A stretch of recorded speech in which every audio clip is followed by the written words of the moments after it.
Hi, welcome to my education ecosystem channel. My name is Ayuba Ojonugwamo Azu, and in this video series here, we are going to create a unified school electronic management application, USEMA. Like I said, my name is Ayuba Ojonugwamo Azu, and I'm a software and a blockchain engineer from Africa, Nigeria. And in this exciting tutorial here, I'm going to teach you how to create an application that connects all government agencies education wise onto one platform. So what we're going to create at the end of the day will be one education, and this is a project I did here in Nigeria, and we deployed it to some state governments. They used it. We deployed some state governments, and they were using the application. So it's we're going to create an application that connects schools together to the government. So where from the government's going to have an interface, like a dashboard, where they can view performance of all the schools within their local governments or within the states in the country, and they can get to see the performance of they can even get to dig down to see the performance of students in each school and have an average and overall performance of schools within each local government, make comparison with the other local governments, and see different kind of KPIs regarding education. So this is an application that will aid the government in planning and all that. So we're going to create the application here. So in the next session, I'm going to walk you through what is USEMA, Unified School Electronic Management Application. We're going to see the features, and we're going to see how we're going to achieve that. Then after that, we're not going to design the full application itself because it's very, very big. It's very, very, very huge. So I'm just going to design a very skeletal part of the application, just to give you an idea of a unified school electronic management application. So sit down, relax, and enjoy this video tutorial with me. My name is Ayuba Ojonugwamo Azu. Thank you. Hi, welcome to session 1 on this video series on how to create a unified school electronic management application called USEMA. Like I said in the beginning, this is a project that I've done personally, and I've deployed it to some state governments in Nigeria, and I just want to use this opportunity to teach you or to show you what I did in the project, and then just to also introduce you to what SEMA can do and the components and features of the application SEMA. Now, USEMA, like I said, stands for Unified School Electronic Management Application. And then it's also an application that hosts one educational database. So the project can also be called One Education Database. Now, why One Education Database? In countries like Nigeria and other African countries, information is actually a problem in education. The sharing of information between the disparate systems that exist in different government levels makes key decision making as regards to education very difficult to get. So SEMA was designed as a one education database to connect the government to schools, students, infrastructures, academic performance, and even local governments. Now, SEMA, you can look at SEMA like this. The one education database, or the SEMA, sits in the middle, and then it connects governments, state governments, with teachers, and then with school infrastructures, then the academic performance of students, and then of course with all schools across the states. So for example, if I'm going to use America as a model, for instance, we have a one education database where from the federal government they can dig down into knowing even the academic performance of a particular student existing or schooling in California, for instance, and also comparing the entire or overall performance of students in California to students in New York or New Jersey. So that's how the application is. So from one platform, the government can decide to make comparison, educational comparison. They can make infrastructure comparison. Like in Africa, we have a lot of schools that have dilapidated infrastructures, and sometimes reporting this kind of dilapidated infrastructure is always a problem. So because the schools are much, and then there is really no key channel that schools can follow to report in real time what's the state of their infrastructure to the appropriate government. So the application connects, like I said, the local government's education board to the state government education board up to the federal government education board. So there are different levels of hierarchy and all that, but like I said, the application is very big, so we can design the entire application. It will take like a whole year because it's actually has whole lots of different database. But what I'm going to do here in this video tutorial is just to give you an overview. So we're just going to design just a simple interface. We're just going to design first of all schools table. We'll just have list of schools, and then registered students in that particular schools. Then we will mark the academic performance of students in each particular school. Then the government or the government can look into the application and then make comparison between students in one state with students in the other state. So I'm just going to just take only that part of the application, simplify it, and then just show you what this means. But like I said, SEMA is very big, and it's bigger than what I'm just going to show you. And this is just like a tip of the iceberg, just to see the power of a unified school electronic management application. So stay with me. In the next video tutorial, we are going to start by designing our database for schools in each state, for schools, students, and then students' academic performance. So we're just going to do that before we make our comparison at the end of the day. So okay, all right then, thank you for watching. Hi, welcome to session 2 on this video series on how to create a unified school electronic management application. My name is Ayuba Ojonubomoazu, and in the last 2 videos we made some different talks, descriptions, and all that of what we are going to design. So in this video tutorial now, we are going to design our application database and then our application UI in the next video probably.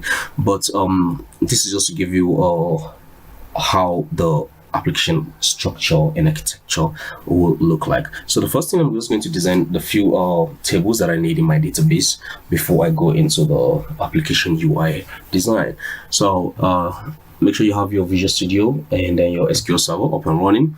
For now, we're going to use a Microsoft SQL Server. So I have SQL Server 2014 running here. So, and I've opened that. So you just open your SQL Server Management Studio, and then the next thing we need to do is to design our tables. Now the tables we're going to have, what's this?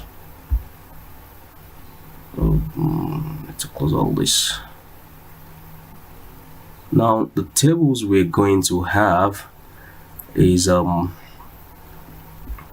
going to have different tables that we're going to have a government table. Like we're just going to set up states and local governments. Then we set up the schools tables then the student tables, then the result table. That's just what we're going to do. So we can just go right ahead and start that. Go to database. All right, click on this. Click on this and create new database.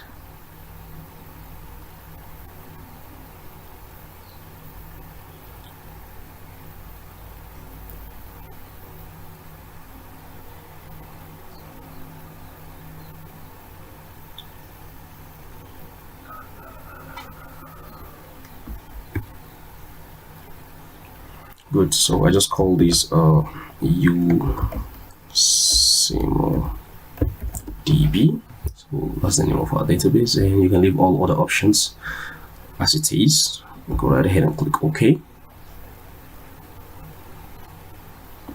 So we have our database here. So it's time to put in our tables. So the first table that we're going to create is the state tables, and it's just very easy. So we'll just go to tables.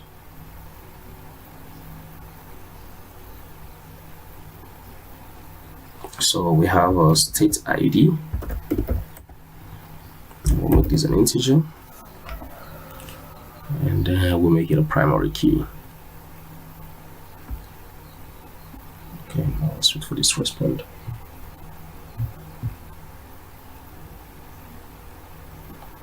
So we'll make it a primary key. Identity specification, we'll make these yes. So state ID and then state name. So you can just leave this at 150 for states that have longer name. So let's store this as tbl underscore state.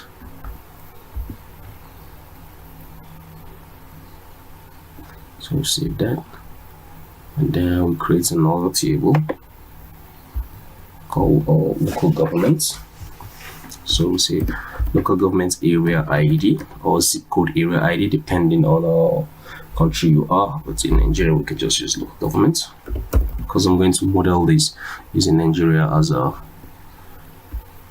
scenario. So local government area ID.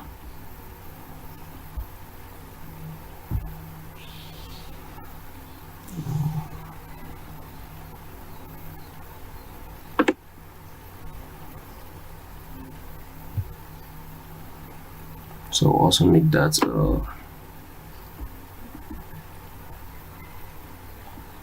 primary key.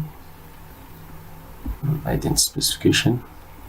This identity, we'll make that yes.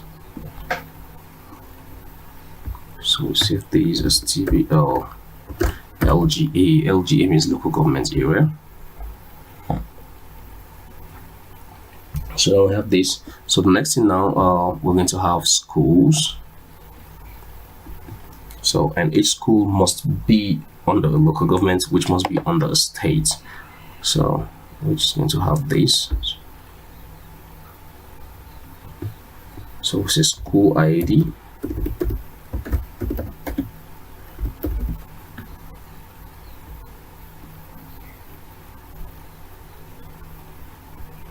Now, if you talk about schools, there are different school types. We have like kindergarten schools, we have high schools or secondary schools, we have primary schools, and then we have the university. But for this purpose now, to slim down this tutorial, we're just going to focus on kindergarten schools, just primary schools. So we're not going to put in school type here.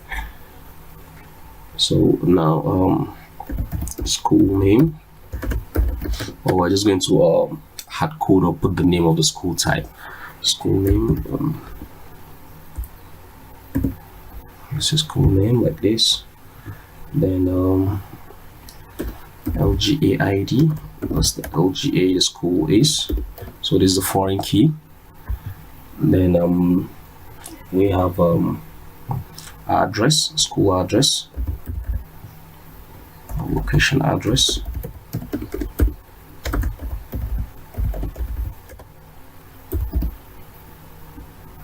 So we can leave this more like this, NVACA maximum, and then We need maybe the email of the school.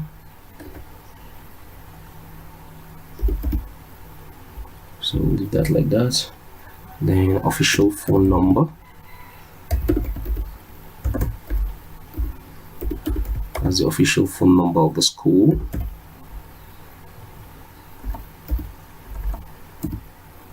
We can leave this like this, and this is school type.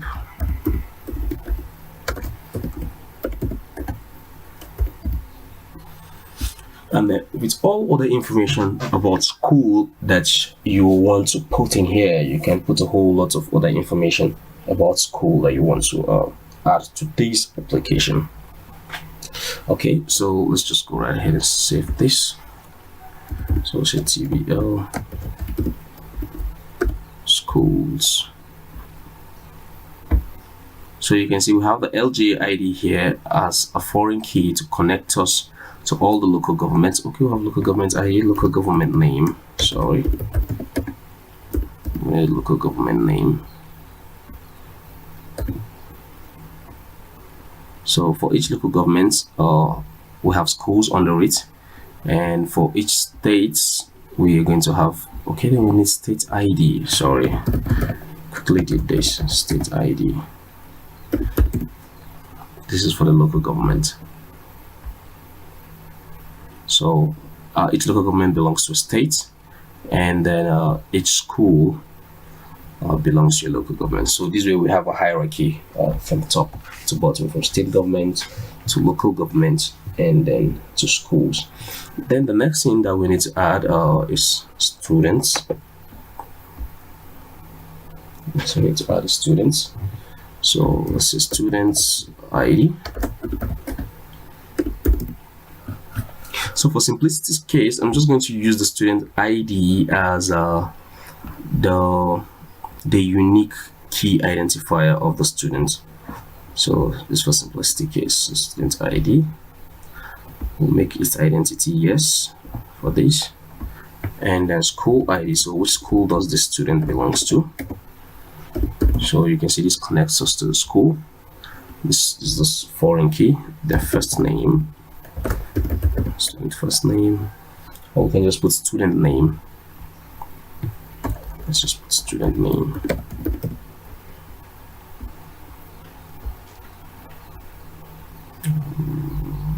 Let's put Envaka. Student name shouldn't be that long. Then okay, then maybe date of birth, sex, gender, and the rest. So let's just say gender,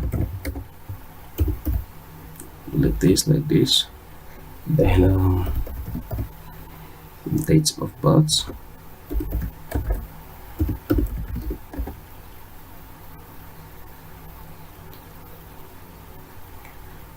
date of birth. So make this date time. Then other information, the phone number, student's phone number, student's email, house address, just some basic information about the student. And what else again do we need? Okay, we need student picture. So student, maybe we say student image, and then we can save this so that we can save the image in our file system and then save the image part in our database here. So I think this should be okay with students. So we have student details here. So let's just go right ahead and save this. So TBL students. Then performance, right? I'm just going to call that results. So students performance, students academic performance. So we will just need to know the student result. But then if we're talking about student result, we first of all need to know the session and the semester that we want to retrieve results for. So we're going to create that too. We're going to have semester and then session, right? So okay, I think we can just hard code that. So we're just going to say student result. Let's go to another table. Sorry, let's go to tables, new table. So we call this results. So I say results ID. So this is our primary key.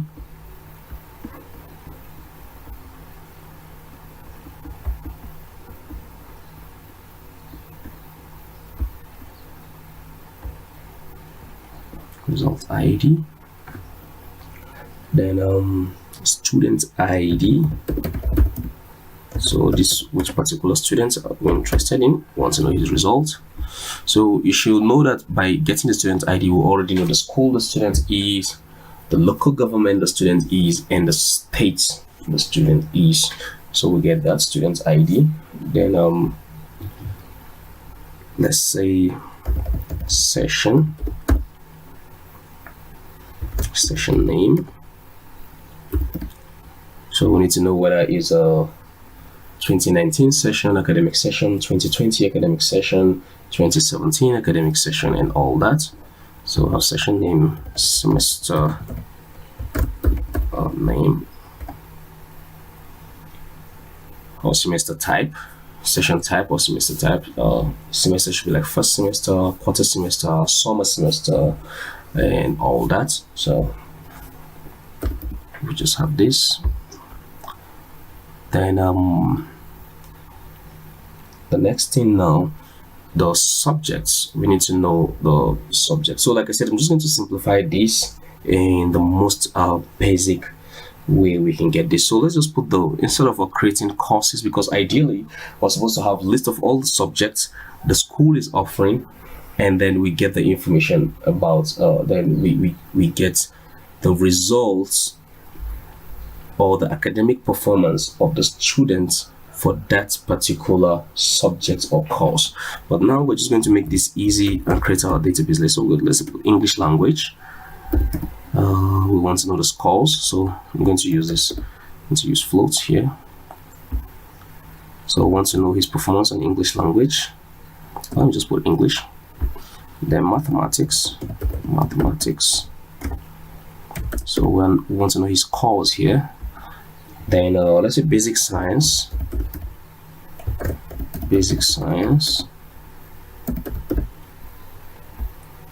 And then let's say basic engineering. So let's say for these 4 courses, we want to know his scores, his performance on this, on a scale of 100. But like I said, in designing the academic performance part of this application is actually complex, but because first of all, we have to know the total mark of if it's over 100. Then we'll have to know assessment. We'll have to get the student assessment. For example, the student could be given an assignment. We want to know how much he scored in his assignments and then in his test before in his exams. But here now I'm just computing everything in total just to make it very, very easy. So here we're not dealing with grade points, students average grade points and all that. We're just only getting his scores just to simplify the application. But the idea is to give you what if you want to design a unified school electronic management system, then this is the format you should follow. This will just give you an idea of where we are heading to or what we are trying to do. So I'm just going to save this and save this as results. So I say TPL results. That should be students results. I think I can name it student results better. Students results.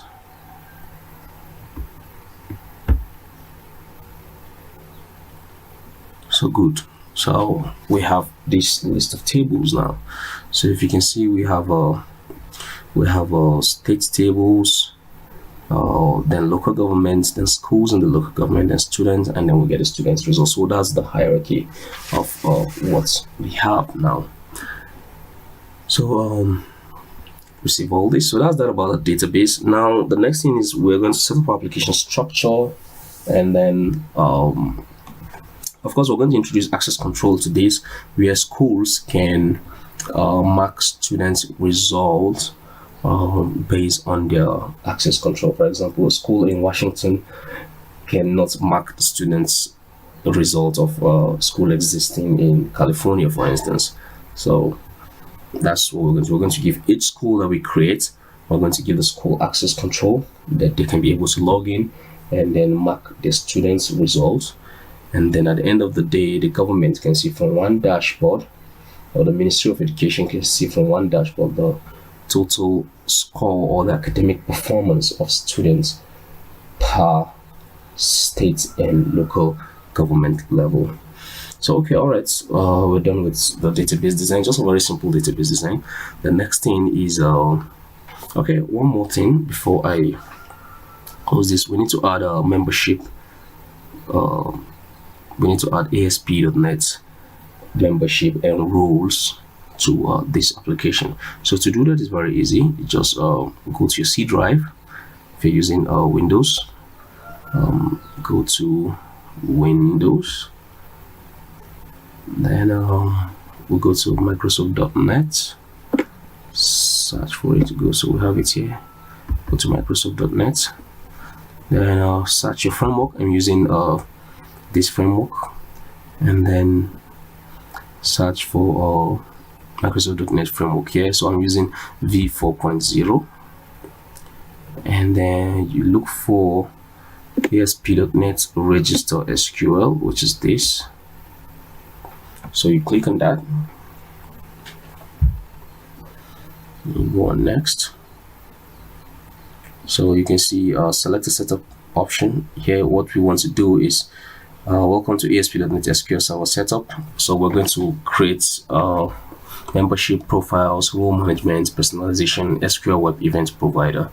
So we're going to add this to our database. So you just click on next, and then what database tasks do you want to perform? Configure SQL Server for application services, or remove applications from service information from an existing database. So make sure this is checked, and you can see what it says here. To configure the database for additional features such as session state or SQL cache dependency, run ASP.NET register SQL at command line. But we don't really need to go into all this complex stuff, so let's just go to next, and then search for a server name. Here's my server name, but in case you don't know the server name, you can just put dots there. It's still the same thing.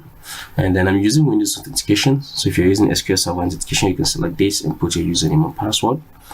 So you come to database so that you get your list of database, and we have this UCMDB. Make sure that's selected. Then hit on the next button. Hit on the next button.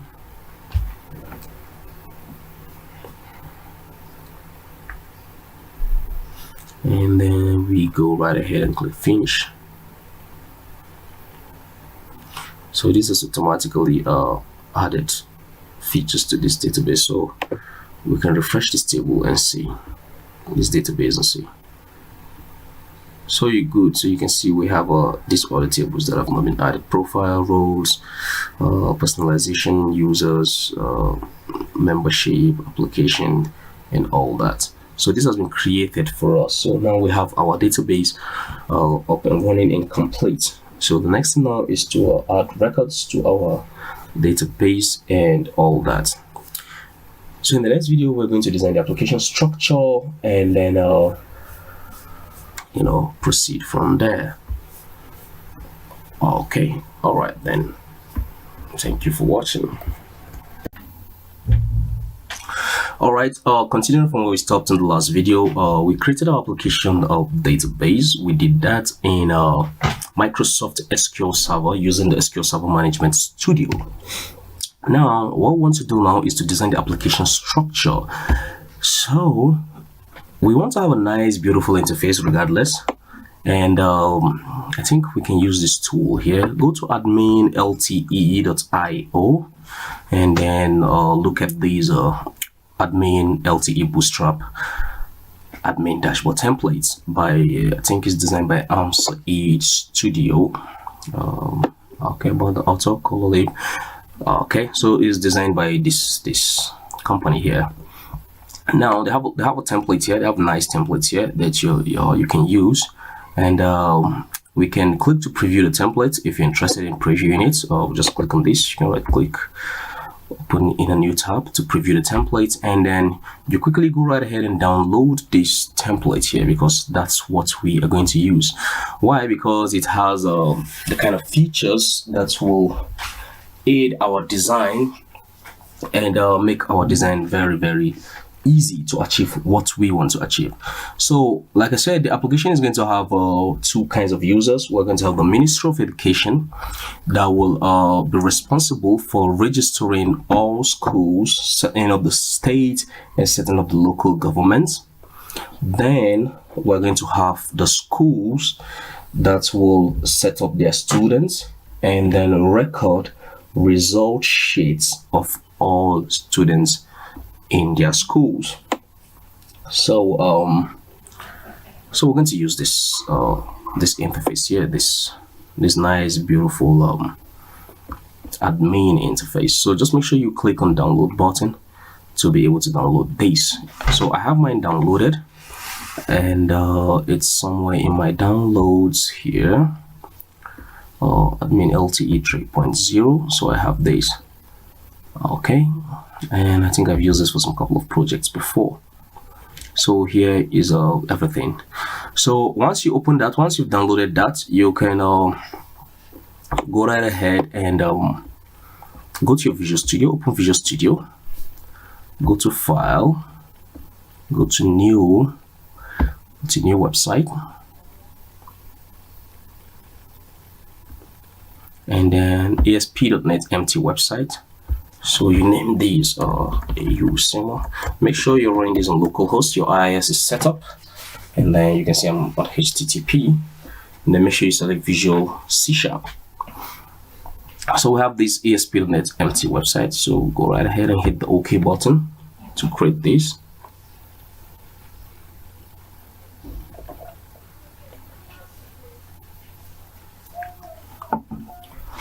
Now we have this empty website here with just our web config.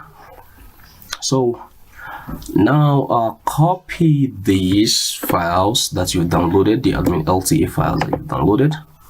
Right click, copy everything, come to your project, go to the solution like this, and then you paste everything.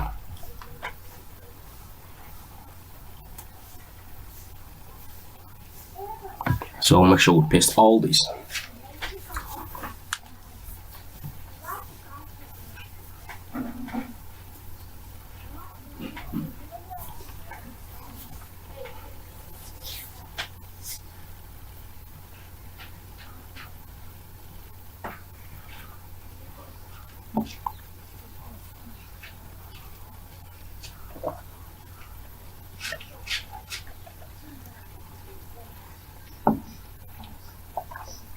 So make sure we paste all this.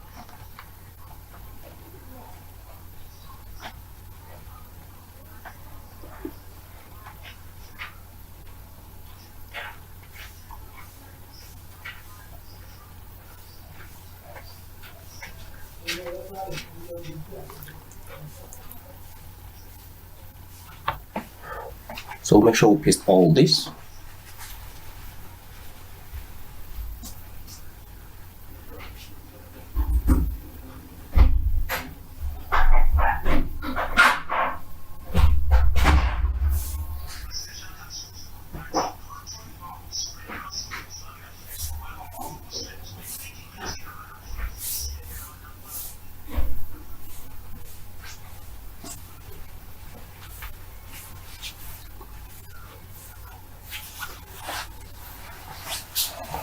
So let's just be patient for this to paste.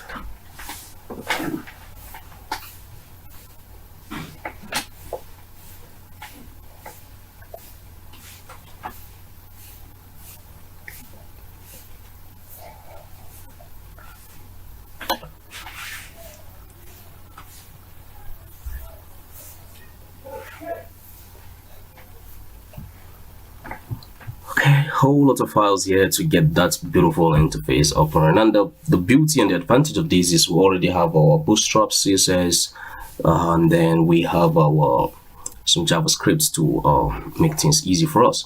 Now, the next thing we need to do after doing this is to, of course, convert these into ASPX files. But you can run this, and just to verify, go to index.html. Go to index.html, open that, and then let's you right click on these and then view in browser. So I'm using Google Chrome, so I'm going to view this in browser.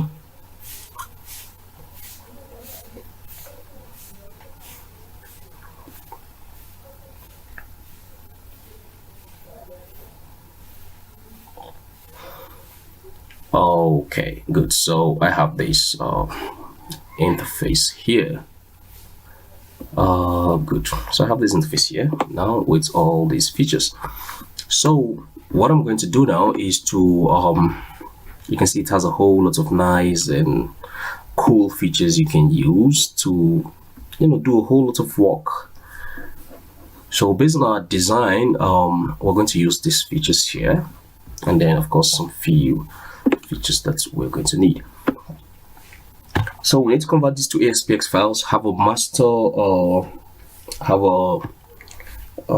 master template, like we'll have the master template, and then we have templates that will sites pages that will inherit from the master template.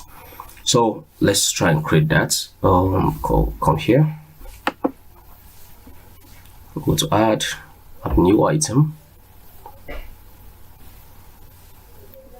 and then we search for master page.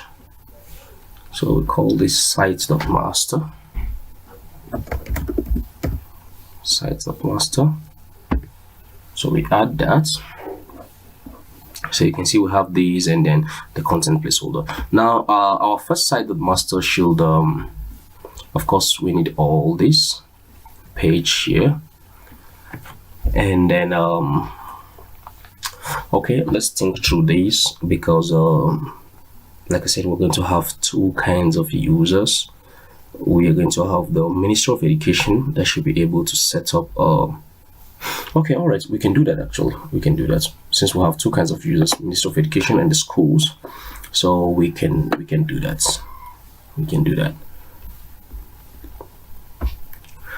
Okay, all right then. So what I'm going to do is look for this index, go to this index here, pick everything here in head, go to sites.master, move these and dump this here.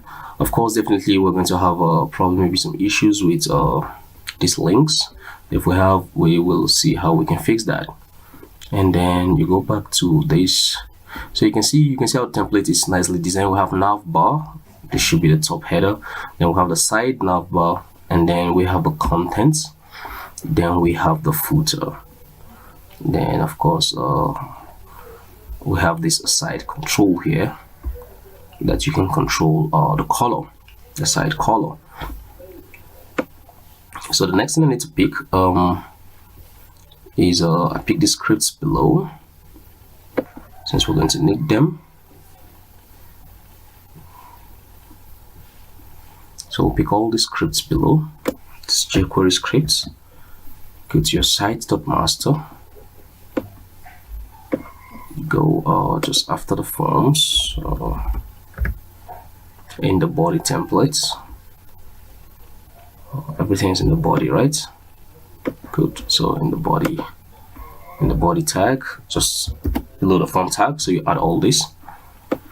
Then now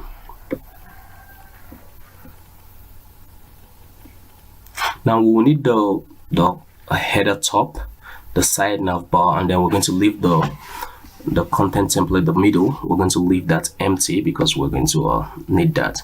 So we can pick this. Here's the main header, the nav bar, and then here's the side, here's the content, and then here's the footer. So first of all, let's pick these two here. We come here, you can dump these. I'm going to remove this div for now. Remove this div for now. You can dump this here.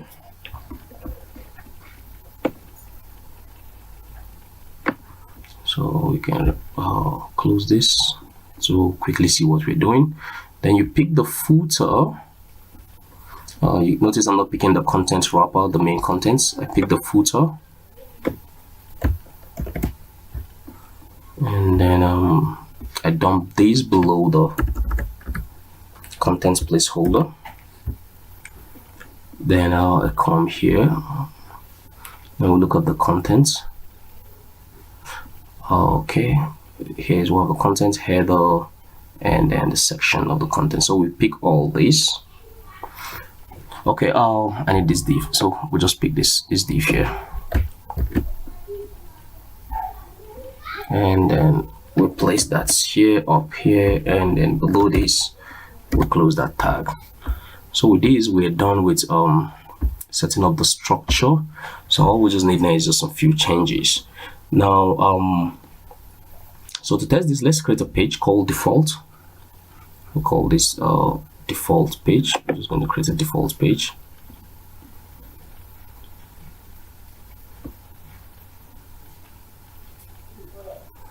I'm just going to create a default page. I'll just leave this default.tspx, connect it to our master page by clicking that. So select side master, and then we have this, right? So we can view this in browser and see.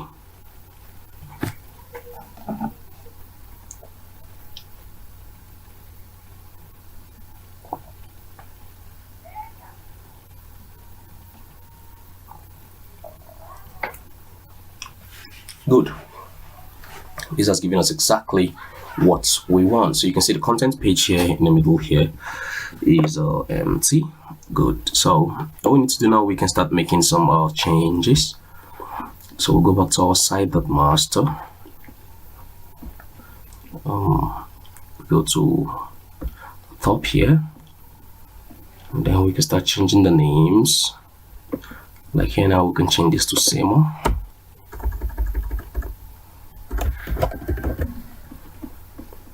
Then come down here.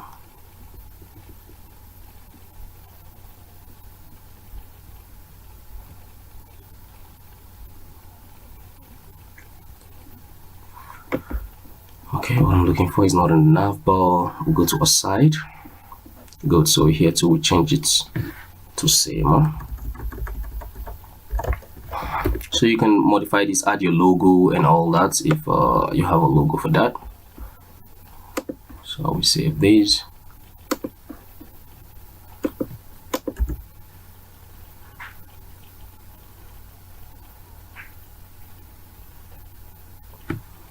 Good. So let's say here's a logo and SEMA. You can remove that logo.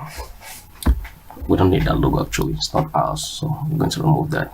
So here's the logo. We'll just comment out this section. So what are we going to have? We're going to have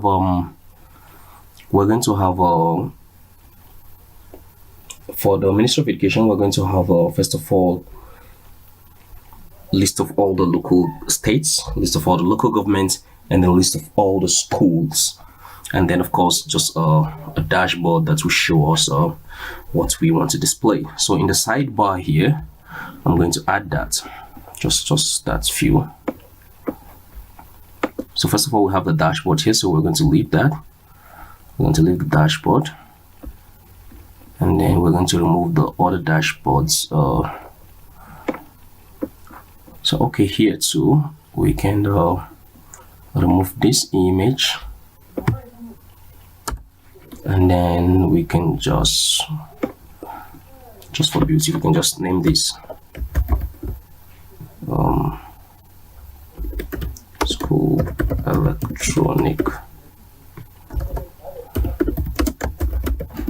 management app.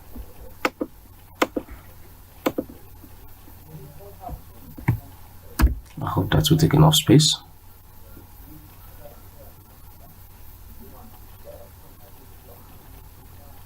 Okay, that's too long, so we can just remove that entirely. So we can just remove these entirely. Either you comment it out or you remove it entirely. So like I said, we need the dashboard,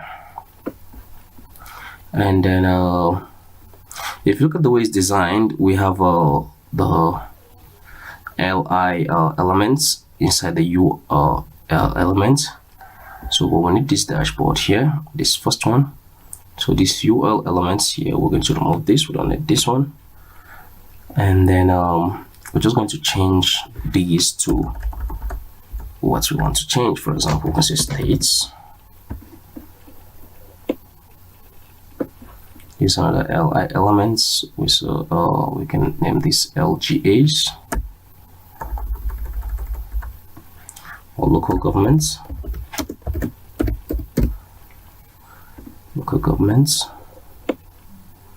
We'll remove these ul elements, and then we change this to schools.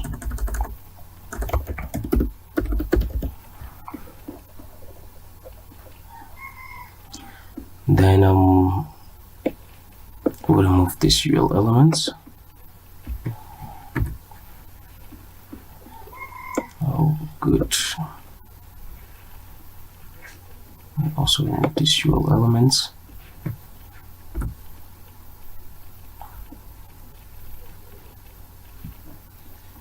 We also remove these ul elements here.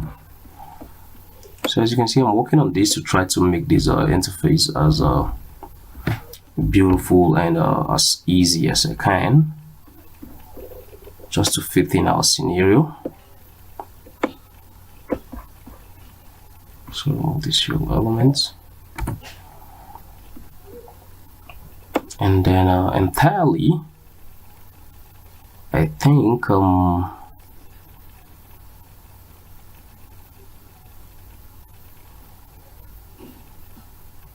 we can start after the nav, the last ul, we can take this li here, we'll copy it all the way top.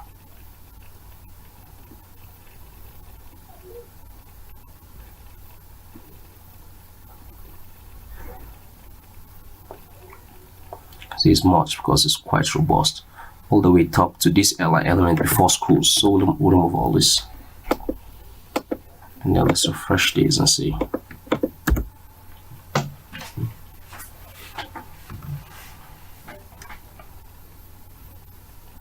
Good. So here's what we want to achieve. Just similar. Then we'll have a dashboard and states, local governments, and then schools. So we're just going to remove these arrows here because we really don't need them.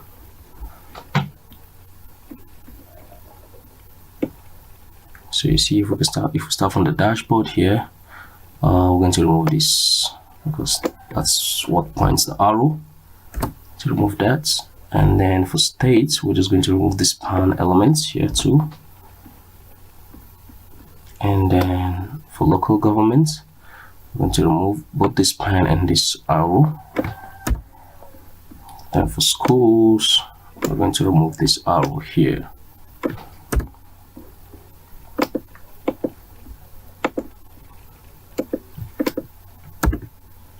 So we'll refresh this again.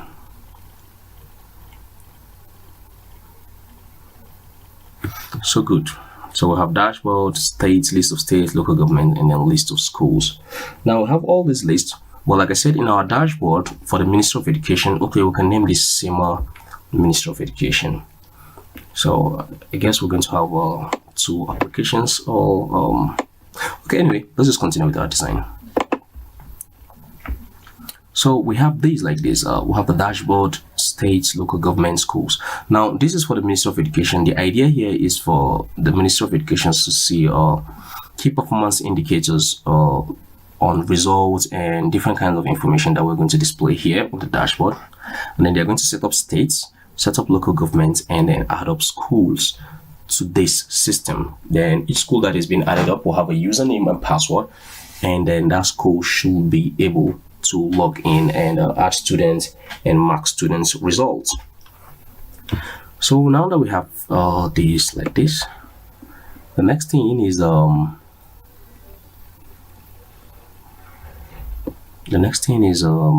okay, home contacts. We can remove this search box and every other thing here. Let's see what we have here. Okay, we can remove all this just from the search box down to all that because we don't really need them. So that should find that in the nav bar top. Okay, first of all, here's the form for the search form, so we're going to remove that. And then in fact here the right nav bar links, we're going to remove that too entirely, so we can have it as simple as possible. So refresh this again.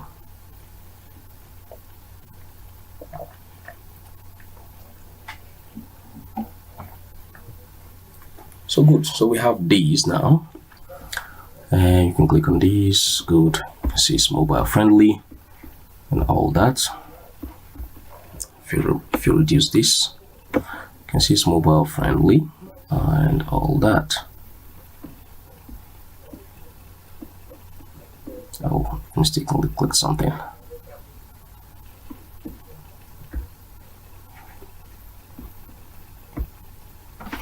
So good, and then I think I can move this to this area here if I want to, but anyway, we'll come to that. Now in the footer, you can also make changes. You can see just put the year you are, we're in 2020, and then I can call this Unified School Management Application.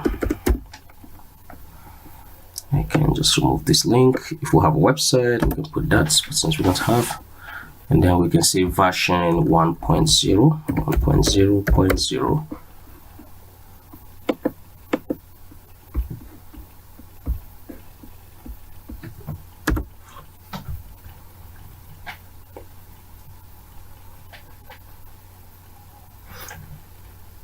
Good, so we have these now. Now you can see we have our interface set up. Okay, good. Now this is fine. So for the schools, once the schools, now this depicts actually the local government, the Ministry of Education rather. The Ministry of Education logs in and then they get to see this dashboard. What about the school? If the school logs in, which dashboard are they going to see? We can also add the list of the school here. We can also add a list of links that schools will see, like you know, students and add students and we can put add students and add results. Basically, that's what the school should be able to do. Okay, I think the best thing we need to do for that is to make this sidebar here. Also, we need to put a content control on the sidebar here. Just remove all this, so we won't have. So this aside control, we also need to make it a content control. We also need to make it a content, so we can change the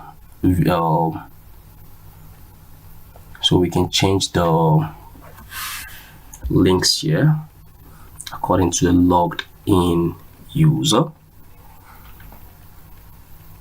Let's think through it.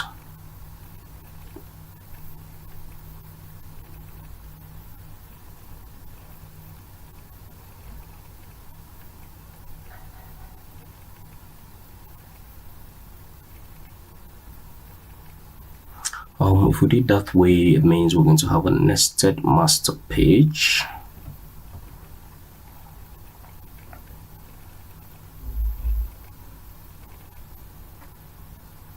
or we can make it 2 applications. Actually, the way the application was designed, the real CMS was designed as separate applications. We'll have separate application for schools and separate application for Ministry of Education. So let's just follow that model. So this will just be separate application for schools. So, and then I think we also need to have students. You can search for students. So we'll have state, local government, schools, and then students. You can search for students. So let's go right ahead and add that. You can just pick these.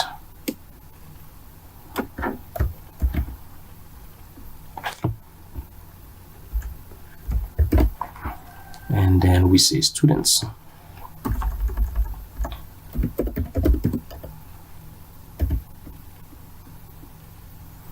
Now we can change this.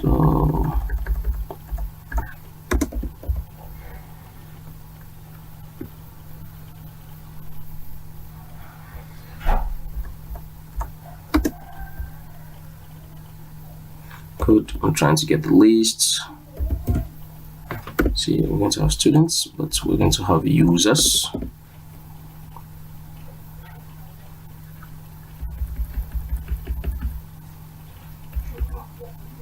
User graduate, let's use that. Okay, let's just use users. Okay, let's use user graduates. Let's use this icon, user graduates. Good, that will represent students for us. So we can run this again.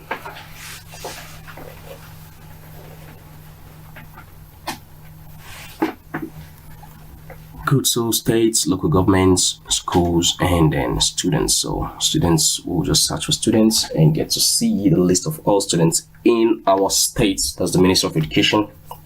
Should be able to see that. So since that's the design model we're using, we will change this to semi government. So this should be for the Ministry of Education.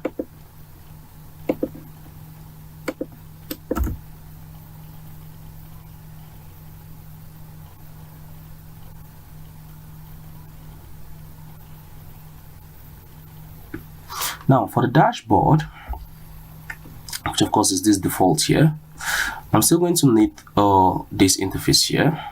So I go to my content, I pick my content header. Make sure you're on this class here, content wrapper. So I pick my content header. I think I'm going to need that.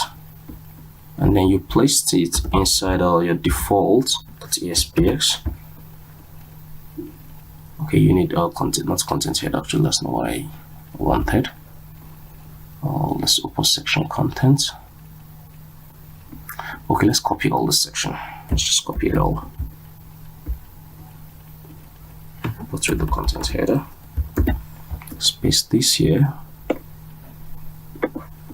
Let's save and view.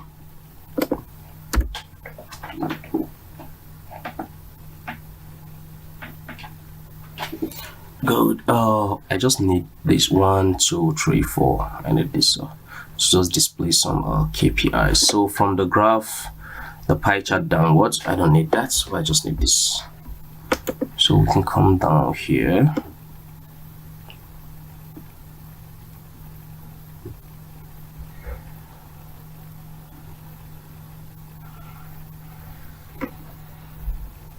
We can close these, close these, close these, close these. Good.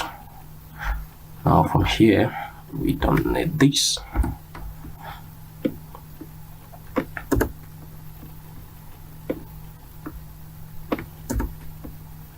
And you can see how easy the template is, enabling us to work as we want.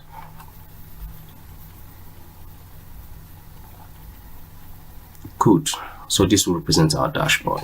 So here we're going to see a list of, we're just going to count number of states, number of local governments, number of schools, and then number of students in our entire application. So that means the Ministry of Education of that country can say, okay, as of today, we have this number of students existing in all schools in our database.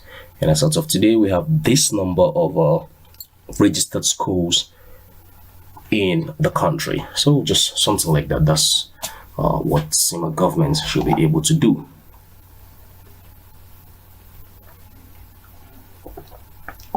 So now that we have this, we will try to fix all the necessary, we'll try to create pages for states, local governments, schools, and students. So let's just quickly create those pages. So we go here, add new item. So select forms, all the states.aspx, make sure master page is selected. We add that. Now we'll create another page.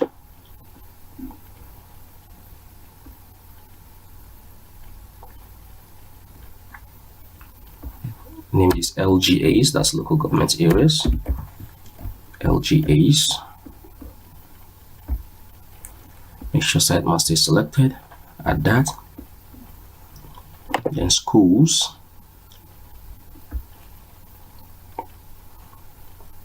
Also add this. Schools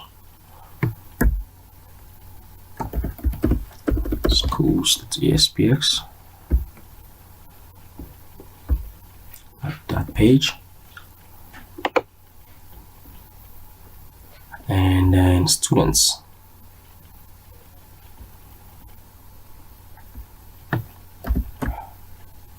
So this is like the reporting page that the Ministry of Education is going to see. They shouldn't be able to add students, but they can view and search for any students of their choice by probably entering the student name or the student ID. So let's connect these to go back to site.master. Let's connect these to our links. So here now we'll just change these to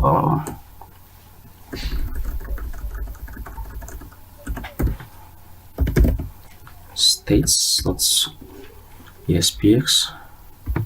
They should be default. It's AXPS. This should be LGAs. That's AXPX, and then this should be schools. It's AXPX, and this should be students.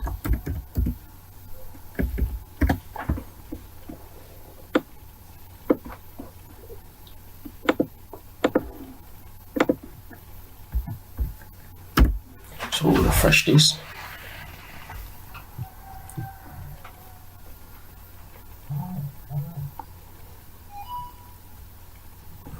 Good. So if you click on states now, it takes you to states page, which is empty. Local government pages, which is empty. Schools pages, which is empty, of course. And student page, which is also empty. So when you hit this, it takes you back to dashboard. So good. So we have this structure for Ministry of Education, and then in the next video we're going to start adding these records of state, local government, schools, and students. So stay with me until the next session while we continue. Thank you for watching.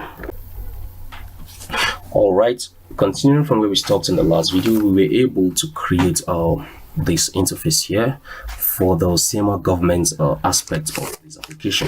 Now what we need to do here now is to load data in the states page, the local governments, the schools, and then the students page. So go back to your Visual Studio, and then let's start with the state page. So we go to states.aspx, and then we can also pick this information from the default just to display the page we are. It's just like a breadcrumb. So I'll go right ahead and pick this.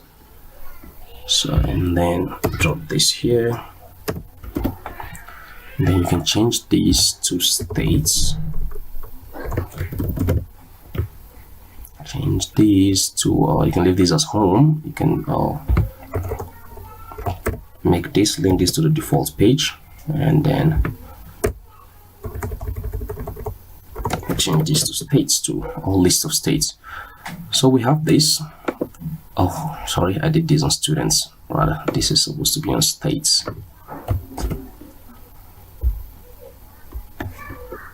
So we have this here. And then now I'm going to introduce the dev express control we're going to use here to make things much more easier for us. So what I would do now is I have my dev express control installed. So I just go to data and analytics. I have two dev express control installed. I have the 15.1 and then the 17.2.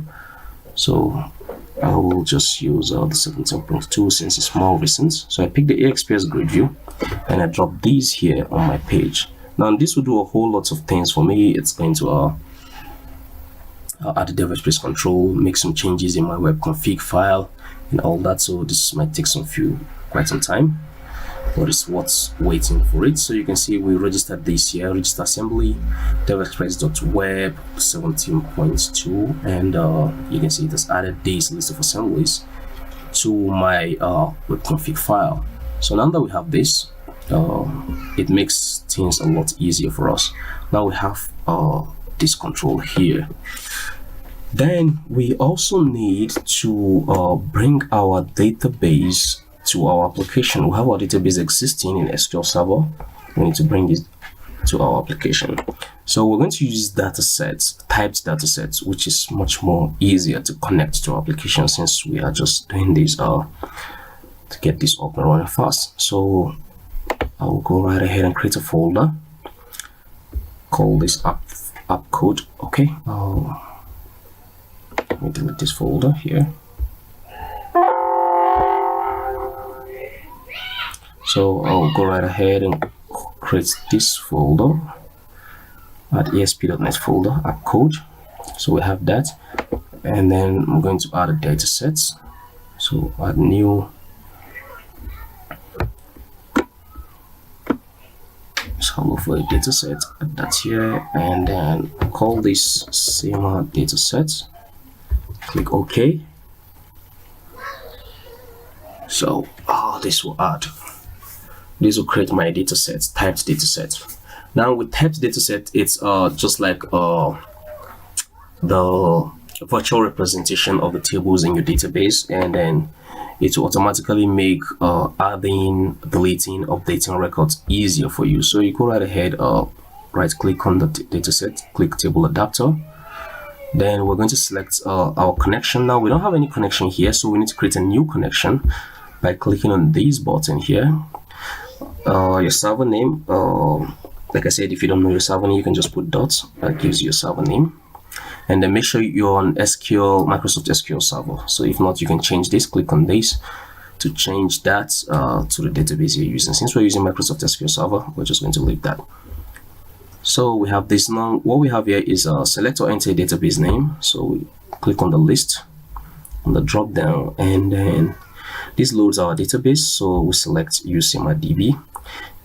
Now you can click on this button to test connection. So test connection succeeded means our connection is okay. So go right ahead and click OK. Now now we have this connection string. You can see of our data source, and so this is the connection string that is going to be used in our web config. So go right ahead and click next. So it's asking us save the connection string to the application configuration file, of course.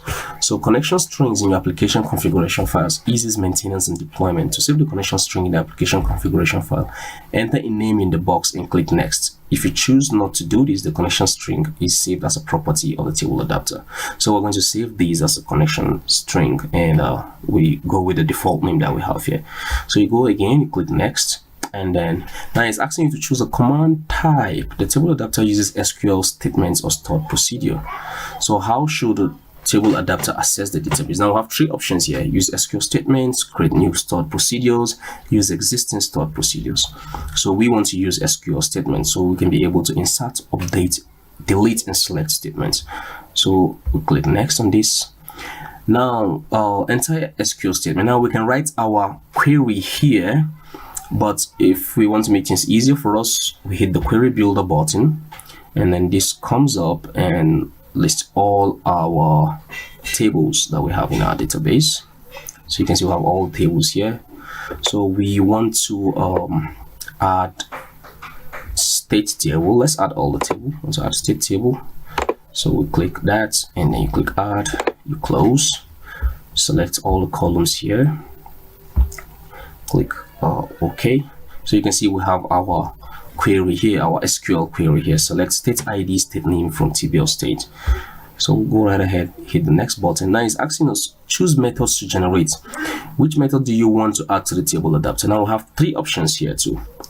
We have a fill a data table, return a data table, create methods to send updates directly to the database. Now we need, of course, we need this one here, create methods to send updates directly to data table, and we also want to return a data table. So to fill a data table, we don't really need that, so just uncheck that. Then click next. So wait for this to create, and then good. So you can see the wizard has done everything for us, and here are the details: generated select statements, insert, update, delete, and then generated table mappings, generates get method, and generates update methods. So I'll just hit finish. So now I have my state table, the virtual representation of my state table from my database here in my data set. Now by doing this, I've done a whole lot of work, and following the object-oriented design, we have created a virtual representation of our database, of our back end, and now we have this here as the middle layer, so we can add all our business rules even from this table, because most business rules are usually to change records in the database, add records in the database, or delete records from the database, or select records from the database too. So we have this. Then let's go back to the states.aspx. Now we've dropped our ASPX grid view here. We can put its data source ID, because we're going to use object data source ID. So I'm going to say object data source 1. So that'll be our data source ID. Then we go to your toolbox, go to data, select object data source, and then you drop this below. So you can see, make sure this ID here corresponds to what you have here. So you go right ahead and save OK. So by doing these alone, we have done a whole lot of things. Now you can also create these by hand you can also create the columns here by hand. But if you want to make things easier for yourself, more especially if the table is large with a whole lot of fields, you can just click the design button. So we click the design button and then we wait.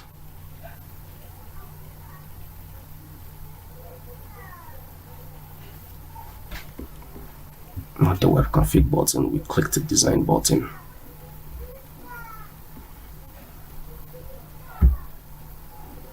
Okay, it's not responding, so we'll just wait a little bit for this to respond.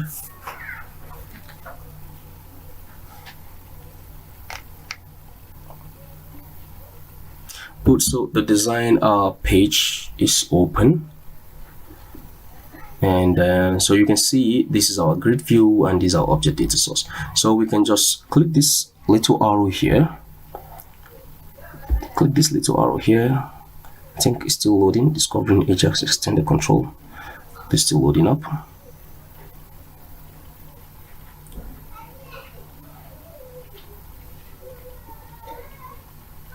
So wait for this to load up.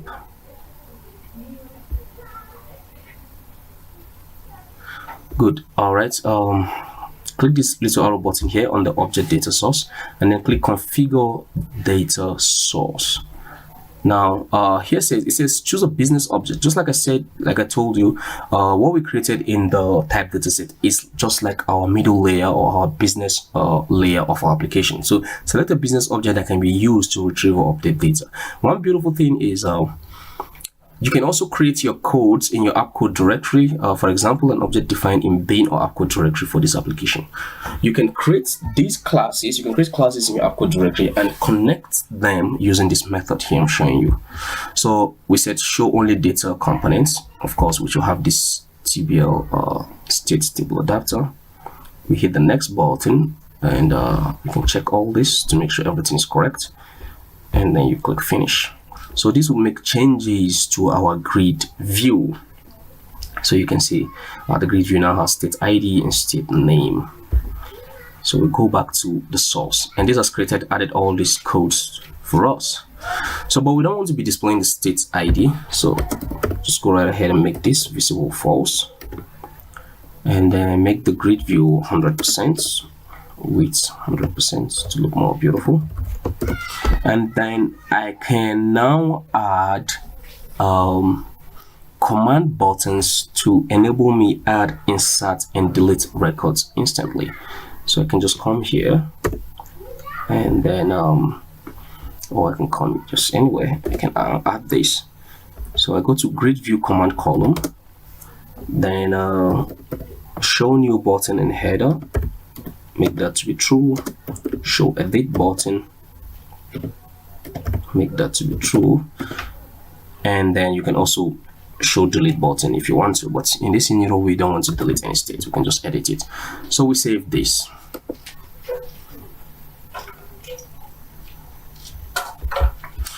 Okay, all right, now so we're good to go. We can click on states and see the effect of what we've done.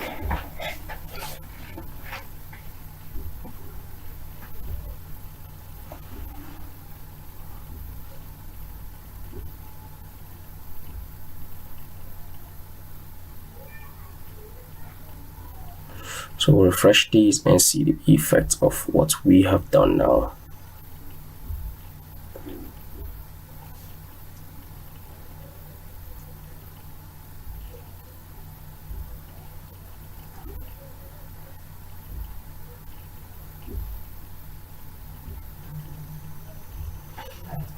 Okay, there is a problem. It's saying cannot open database using MongoDB requested by login. The login failed for user NC authority system. Now, if you've ever faced this error, this is an opportunity for you to learn how to fix this error. Now, it's saying something that the login has failed for this user. So probably this has to do with my the way I installed my SQL server. So I have to go and make these changes. Now you go to your database, open your Microsoft SQL server, go to Management Studio, open it, go to our database you created using MongoDB. Then if you right click on that, go to properties. Oh yes, I think it's on properties. Let's check properties. Go to properties and go to options. It's in options or permissions. Let's check options first. Okay, go to permissions.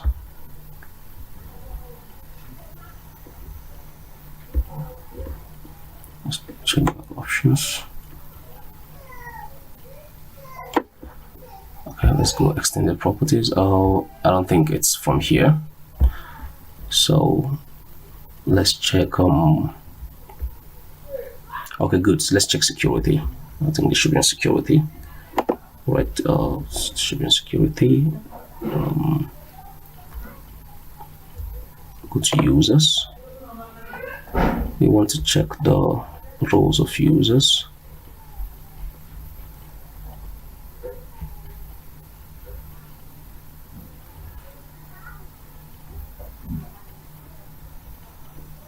Okay, this security here.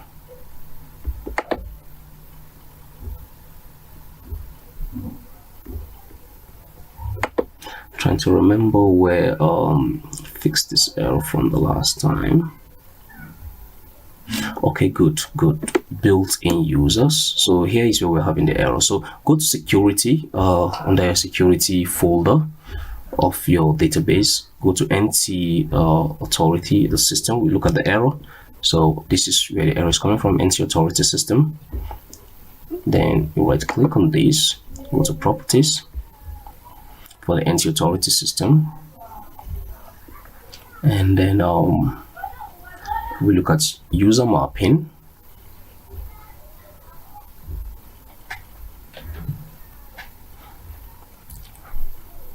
Okay, good. So we need to check this database USEMO, so we need to add that. And then so this will be the default role membership for all this. And then you can come here and check this DB owner. You check that. So this will give us write access and read access to the database. Okay, make sure on status, make sure permission to connect to database engine is granted, login is enabled, make sure those are checked, and then you can leave secureable, you can leave that for now. So just click OK.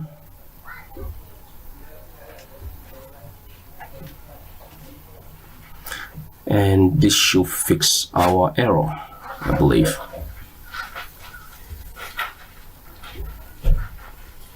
Okay, good. So let's refresh this page again and see what we're going to get.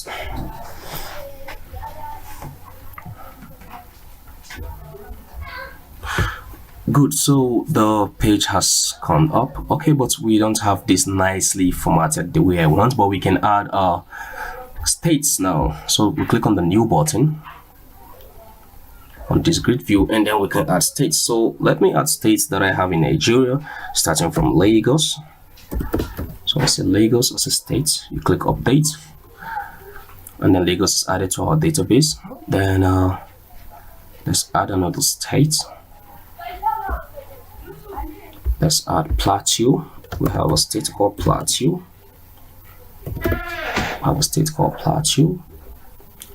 Let's add another state. So we have a state called we can have FCT, that's Abuja. We add that. Let's add another state. And we have a Kogi. Let's add another state. We have a state called Rivers. So you can see you can add all the states you want, and then let's add another state. We'll have a state called Katsina. And we have another state called Kaduna. So in Nigeria we have 36 states, in case just for records. So we have these now. So we're going to follow the same pattern, create our local governments for each of these states. There must be a local government, so we have that. In some other countries it's like zip codes. Local governments are like zip code areas in Nigeria, so that's how we represent our local governments. In other countries it's a place like zip code, like in the US, but in Nigeria here is local governments, and each local government has a it's covered within a particular area, within a particular zip code area. So okay, all right then. So we have this. In the next video, we're going to fix the local government, the schools, and all that. So thank you for watching. All right. Continuing from where we stopped in the last video, we were able to have a list of states here. So we said the next thing is for us to have a list of local governments, a list of schools in the local government, and then of course get to see the list of students in schools for each local government or zip code area, depending on what you are using. So now we're going to use the same format and then create a local government. So to do that, it's very easy. We go to the LGA page, but before we do that, we can just copy this header here that we have. We can just copy this. So copy this, and then I'm going to paste this in LGAs.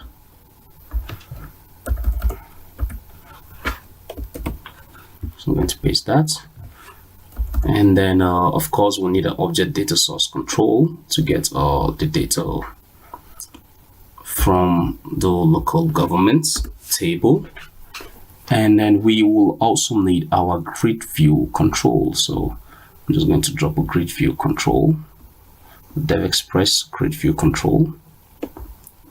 So I'm going to pick that. I have that here. So I'm going to drop that here too. Good. Now we're going to do some tweaking here. We're going to make some few changes here, because we need to display in our local government, we need to select a state, we need to write a local government for each state. For example, Lagos State, you can select you can add different local governments that are existing in Lagos State, in Plateau State, in Abuja, in Kogi, and all that. So okay, so we're going to do that. We're going to add that logic. Now we have object data source 1. We'll also need another object data source. So we'll call that object data source 2, which shall be this. Now our data source ID for the grid view,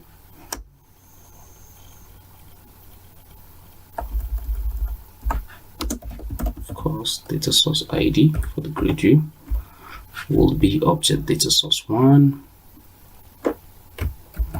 So we copy that and then we place that here. So using the same format, we come here, we go to, okay, before we go to the design view, we need to add that local government in our data set. So let's just add all the necessary tables to our data set. So you click on next. I've explained these procedures before. So click on next, go to query builder. You can refresh if you've made changes to your database. And then you select LGA, you add that. And then we have this. So notice we have state ID here, in which we're going to connect that to a drop down, and I'm going to show you how we do that. So save this. Then we also need another table adapter for students.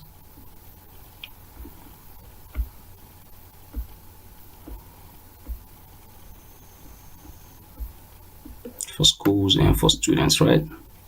So we go for schools.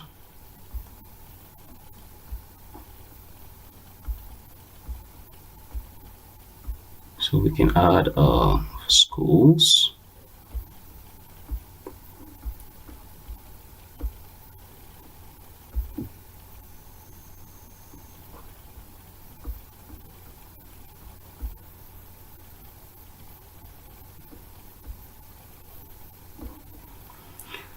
So we have that list here, and then of course let's do everything. We're going to add for students too.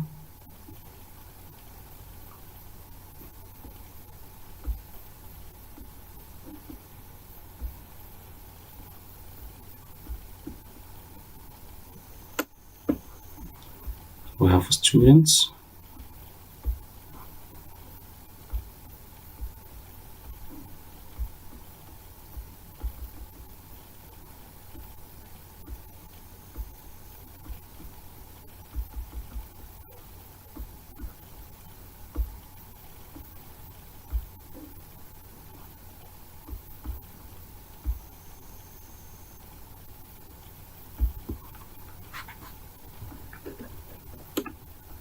Okay, I like to arrange them horizontally like this. So okay, so let's just work with this 4 data set that we have. So let's continue with our LGA. So since we've done this now, we can go to the design view of this.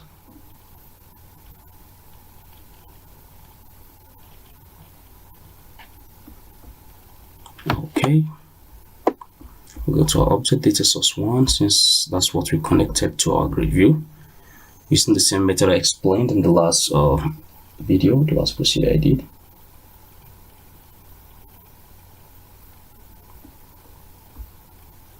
So we select LGA table, go to next.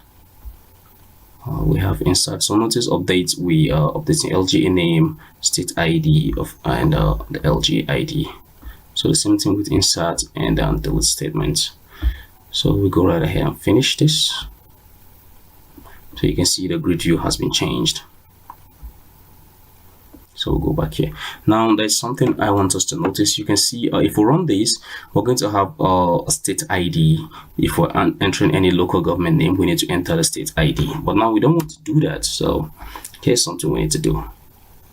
First of all, let's toggle this visibility to false. And then think I need to have this first for this. So change this visible index, alternate everything 1, and this should be 2.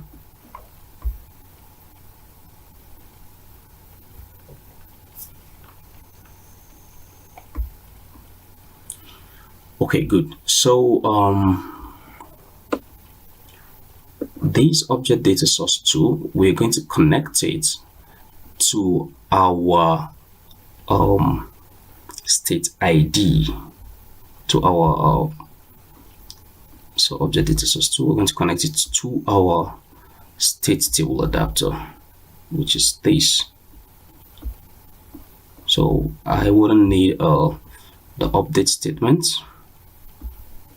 I wouldn't need the insert statement, and I will also need the delete statement. Good. So I've made that changes. Just select statement for object data source 2, and we're selecting all states. And since we have this now, we can convert this into a combo box column. So we just come here with so we convert this into a combo box column. Of course, the field name is state ID, and then the caption says state. So we'll go here, we'll look for properties combo box, data source ID should be object data source 2. Then the data text ID, notice I'm using dev express control, so text field is a state name, and then value field should be state ID. So we have this, and then can refresh this and save these and then review that.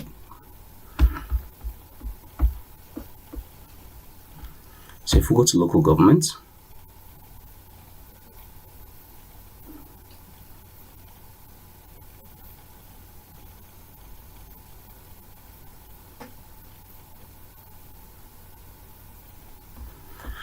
okay, before we view that, we really need to add this command column. So go to command, show new button in header.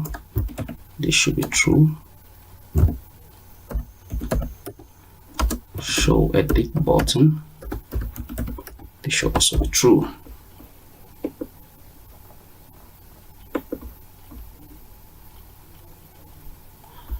Put the visible index of this to be 1.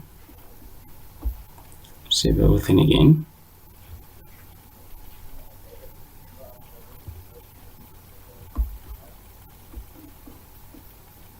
Okay, while we refresh this page, I can see the grid view is small, so I need to change that width, make it 100%. And if you notice, I notice our grid view is really not lapping very well. It's there's no space in here, so I can change that by going to my site.master, and then look for my content page, content placeholder. I can just say style, padding should probably be maybe 15 pixel, so I can have some little space. So now I can refresh this.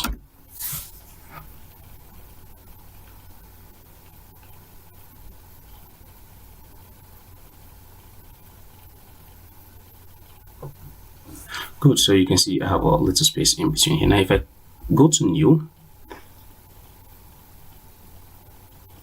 so you can see I can select a list of states from here. So I can say Lagos, and then we have a local government like Keja. So we add that, we add a new one,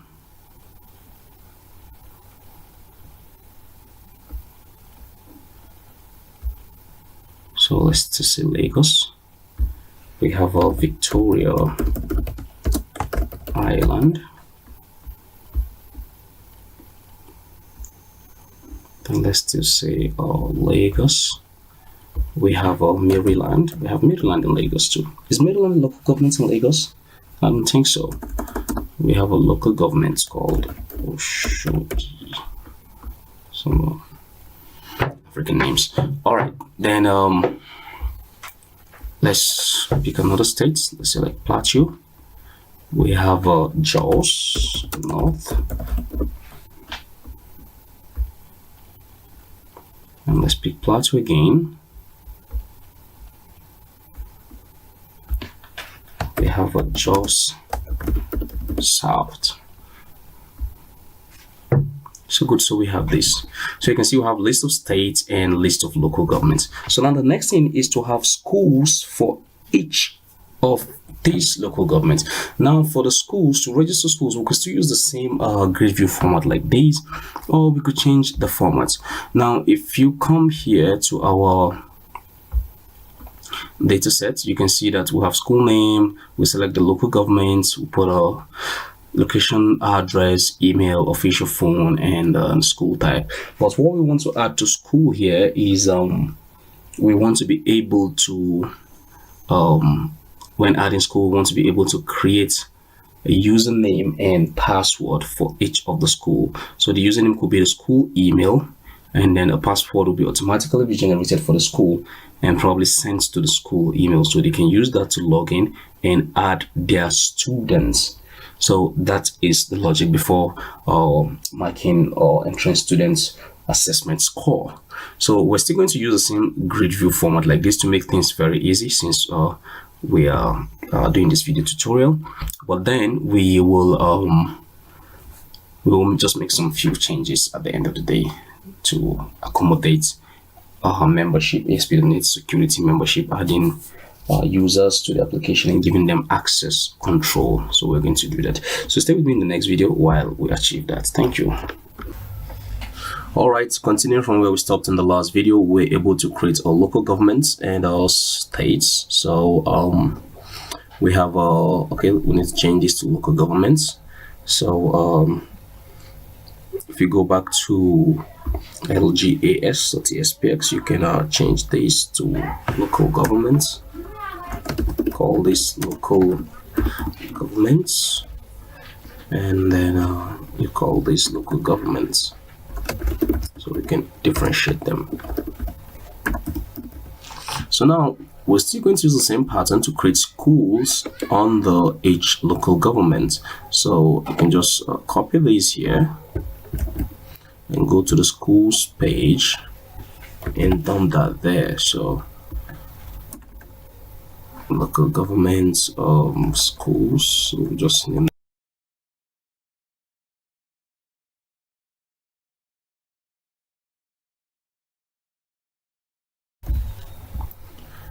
So we're still going to drop our grid view and our object data source control, just like how we did. But then on inserting schools, we will give the school access control, username and password that they can use to log into their page. So we're going to need two object data source control, just like we did for local government, because each school has to be attached to a local government. Why don't we do this? We come here. This first one here is actually linking to local governments. It's object data source 1, so I can pick this and copy that here, make it object data source 2 here, and then we're interested only in the select statements. That's to select all LGAs. So I'm going to remove all these parameters, both insert and delete method. We don't need them. We only need the select method, and good updates. We don't need this. So we have this like this. So the next thing now is to pick our next thing is to pick our grid view, or should be in our data. Good, data and analytics. So pick our grid view, add that here.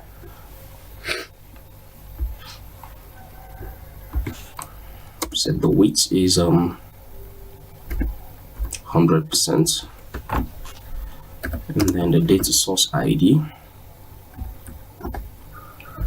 is object. Just copy this, and now paste it here.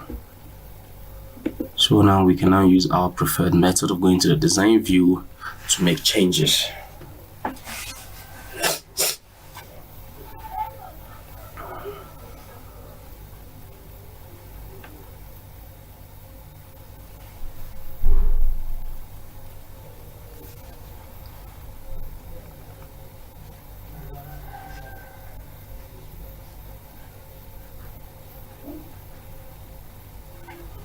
So good, we search for the object data source 1.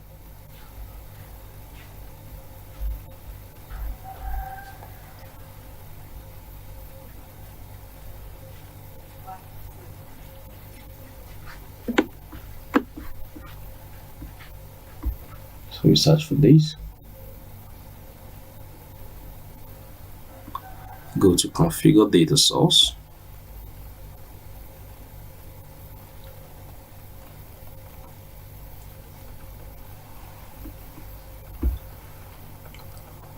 Get schools, hit the next button. So we'll make sure everything is okay here. Now we click finish.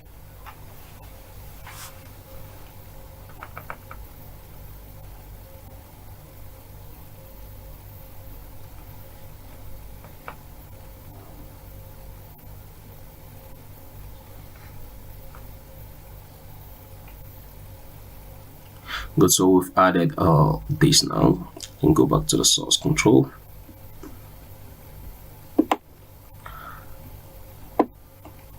So I'm going to change the local government here to be a combo box. Data combo box column.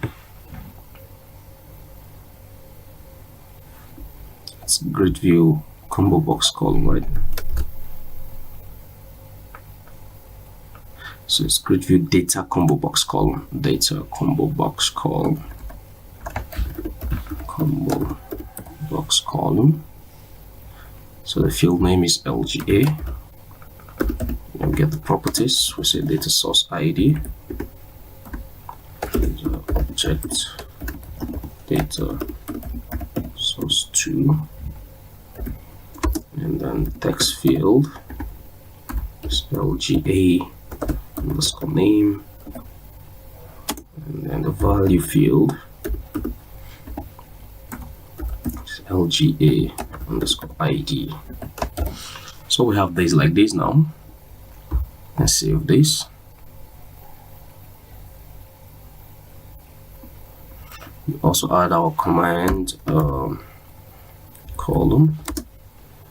We say show button in show new button in header, should be true, and then show edit button to also be true. Now that we have this, we also need to do something. We need to programmatically create our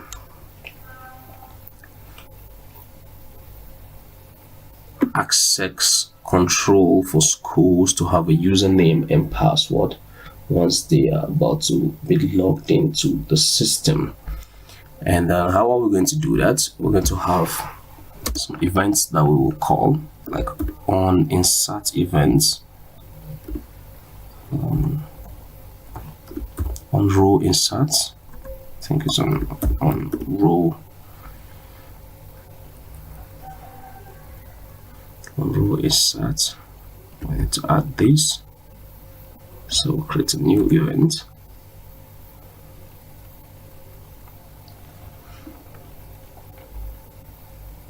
So once we're adding a record to the system, we put in a username and password for that school. So we're going to handle that event. Now, for we to handle that, we also need to configure our membership. So we need to configure our membership provider or our role-based provider, membership and role-based provider. So you go to your web config file. You can see that we have the connection string and all that. Now I'm just going to easily copy this from a project I've done before, but the password is it's pretty much the same thing. So you can see I'm just copying this from role manager here up to membership here, and all these I'm pasting it. So since you're watching it, I'm pasting this in system.web. So under system.web. So it means on the system.web, which is this, and it points from here. Here is system.web. If you close all this, you close compilation, you close HTTP module, some handler. So you can see we'll have system.web from here to this point. So I'm pasting all this here. So membership provider, since you're watching the video, you can easily make these changes. Now the only change I need to make here is I copy my connection string, which is this, and then I come here and change the connection string. So every other thing remains the same. So if you pause the video, you can see enable password retrieval false, enable password reset true, requires question and answer false, requires unique email false, maximum invalid password attempt 5, minimum required password length is 6, minimum required non-alphanumeric characters 0, password attempt window is 10, and application name, you just put that. So that will be that. Then the same thing, we change the connection string for ASP.NET SQL profile provider. This will enable you to handle anything that has to do with membership and roles. So as the same thing, so you just pause the video and put in the same code. So make sure role manager enabled is true, providers you clear, and ASP.NET SQL role provider. We'll also change the connection string to our connection string. So good. So that's just all you need to do. Now once you have this, I'm going to save these now. So if we go back to our schools.cx, the back end, you can see that we've created this on row insert. So on row inserting, we want something to happen, or we could make it on row inserted. That means after the rows has been inserted. So I think that would be better.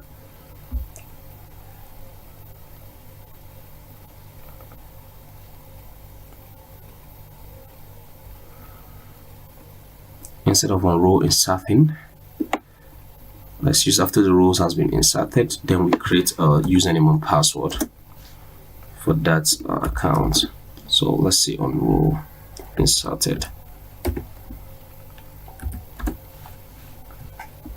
So we have that too. So on row inserted. So now we're going to use some so we're going to use system, using system.web.security. Then here now on once the row has been inserted, we need to create, first of all, we need to just create our, I'll say if there is no post back,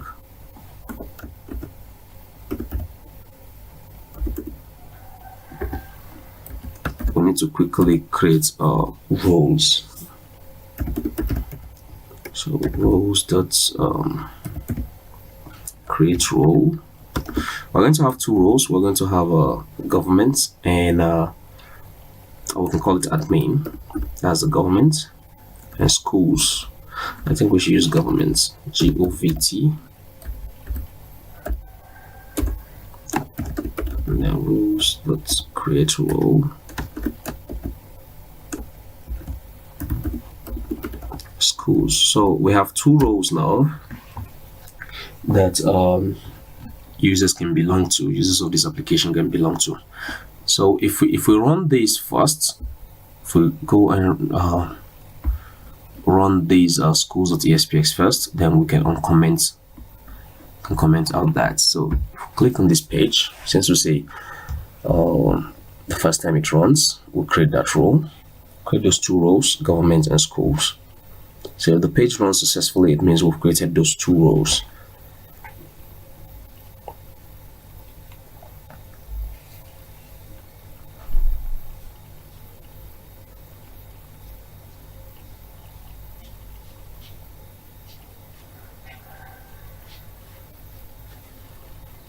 Okay, good. So we've created those two rows now. So we can comment out this. Now we say on row inserted, membership,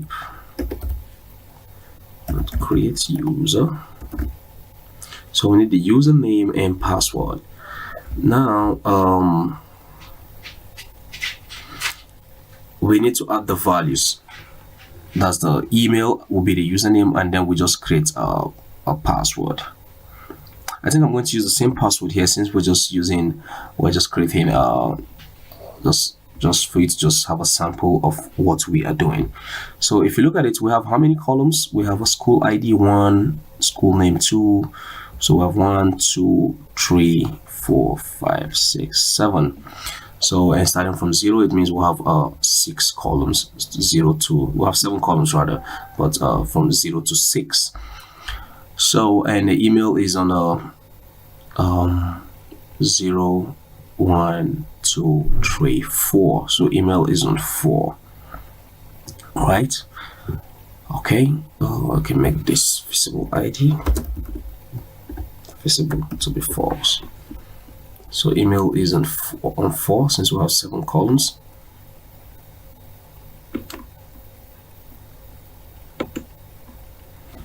So that's new values.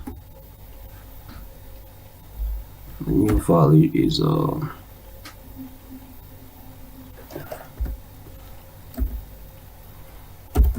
so the email will be that. And then the password, we could just put password. Just put password 11. So when the row is inserted, we create a user with that email, the unique email, and then the password. So basically that's just all we need to do. And then of course we need to add that user to a role. Roles that add user to role. So we're adding which user, new values, we're adding this email to role schools.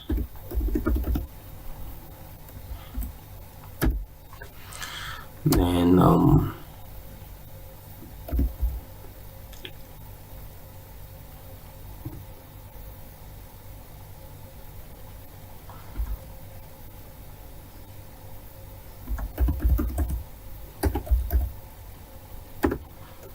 now we close this.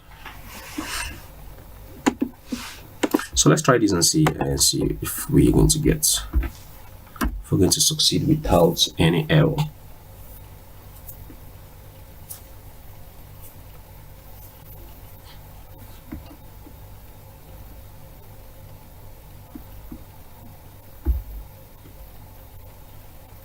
So if we click on the new button, let's say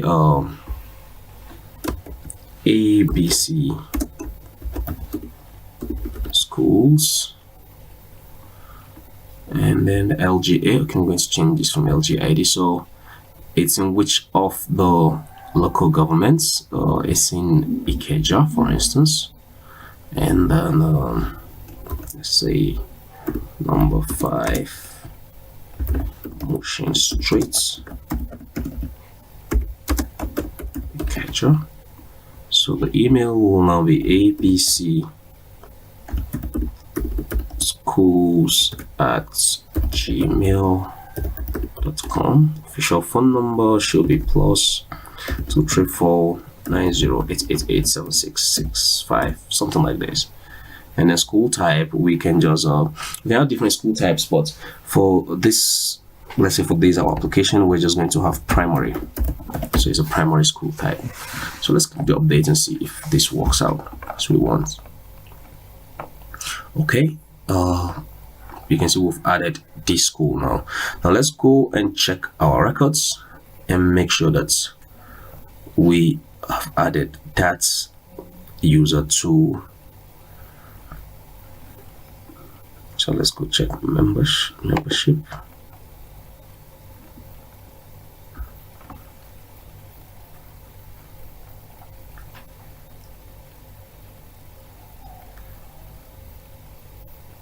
Okay, good. So I believe we've added this user to our database. We can also check the user table.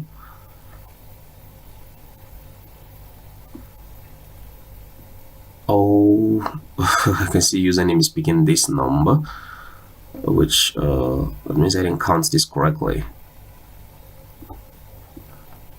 Let's go back again and check the data sets. 0, 1, 2, 3, 4. Okay, it's picking 1, 2. We've made this non-visible, so it's supposed to be 1, 2, 3. It's supposed to be 0, 1, 2, 3. So it's supposed to be the third row, not the fourth. Third column, not the fourth.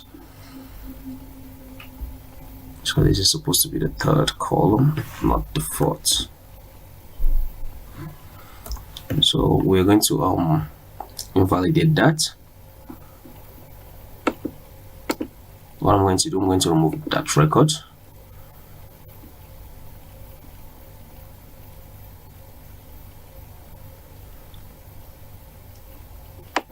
Because this added all the records to the rows. Here is the role names or users in role.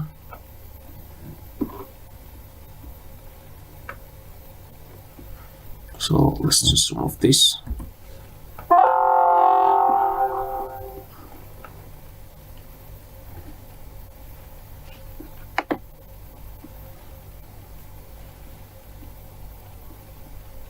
Let's remove this.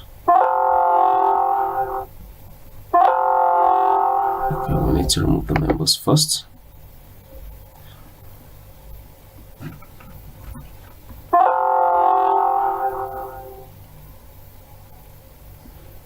And then let's remove the users.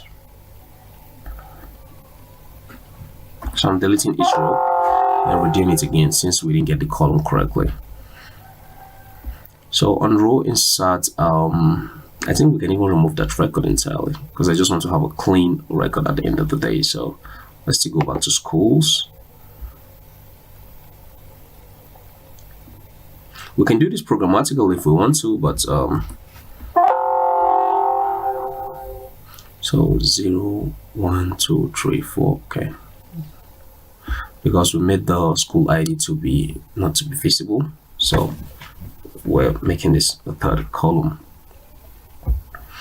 So we can refresh this again.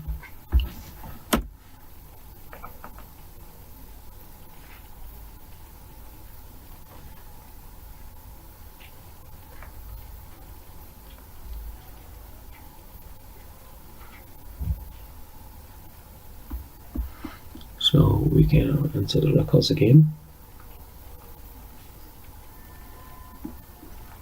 So school name, we see ABC schools Lagos. So it's in Ikeja.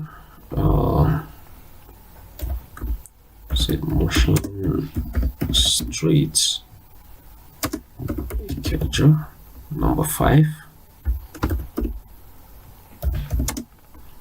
So email, we say it is ABC schools at let's say at email.com, and then official phone number is +23490888667, just anything. School type, we say it is primary. So we'll go right ahead and save this. Now I believe if we refresh this now,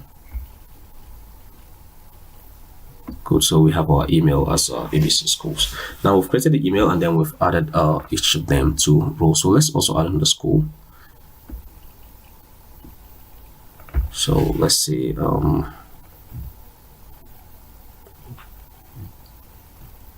ABC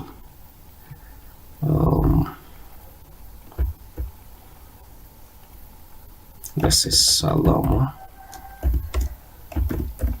Private School. It is also in Victoria Island. Say number 5, Victoria Island. Email salama@email.com. The official phone number is plus 234 70888965. Then it's also a primary school.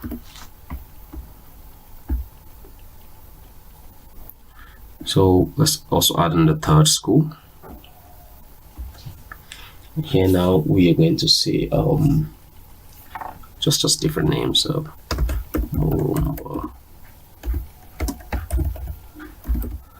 Catholic School, and this is in Oshodi. Address is let's say number 5, Oshodi, Lagos. Email @email.com. So phone number plus 234 6600987. School type is also primary. So that's how we keep on adding the records. The Ministry of Education will just add its record, and these records can actually be edited. So when editing the records, mind you, we are not editing the username and password, so we can decide to edit records but without touching the username and password. Now that's how we add different records. Here you can add more records on yours. So now we have the states, we have local government, we have schools. So we will revisit students later, because students is we just want the students, or should we remove students here and put it on the dashboard where you can just search for students? I think we should remove students from this list, and then on our dashboard we just have a list here. We see search for students, and then you see student details. So now we can count our schools, we can count our states, local government, schools, and students. We're going to do that as we'll proceed with the application. Now the next thing for us to do is to create the interface for the schools to be able to log in and then add students to their system, and then add students. So I'm going to remove students from this page for the same government, and then we'll take it back to the school page we're going to create. So I'm going to create like a different separate application like this, and then I'm going to call it SEMA Schools, using the same web config details and all that. But the idea is the SEMA Schools should be able to add students and then results, and then students results. So okay, all right, thank you for watching. All right, continuing from where we stopped in the last video, we were able to create schools from the SEMA government platform, and then we're able to add schools, and each of the school has a unique username and password. So that means we need to create a kind of a login form for this system. So if you log in and you are a particular school, for instance, or let's say ABC School Lagos, if you log in with your email and password, then you should be able to have your own interface where you can be able to do your stuff like add students and mark students assessment. So now that we have that, now it means we have to rearrange the structure of this application. And what we're going to do now is we're going to create two folders. We're going to call one government and then one schools. So I'll come right here like this. I'll come to add new folder. So I'll call this government. Let's assume this is the SEMA government area, and then we create another folder, and then we call this schools. Okay, all right, good. Now so we have to move these files to these current files, all the ESPX files here. We have to move them to the government folder, since that's going to be where the SEMA government will reside. So we have to move them intelligently and make our changes accordingly. So first of all, I take the default. And move it in here. Then I also take schools. And move it in here. So this is the government aspect of the application. Then we take states. We also move that in there. We take LGAs. We also move that in there. Then we take students and also move that in there. Good. So we have we've moved all these folders here. So let's run this and see. Let's see what we are going to have. So view in browser. So you can see we have this URL added now. Use SEMA government default.expx. So good. So we have this as we want. Now okay, there's a little bit of small changes. Now what we need to, we can now change this URL, since we already have our site.master here. We can fix the URL.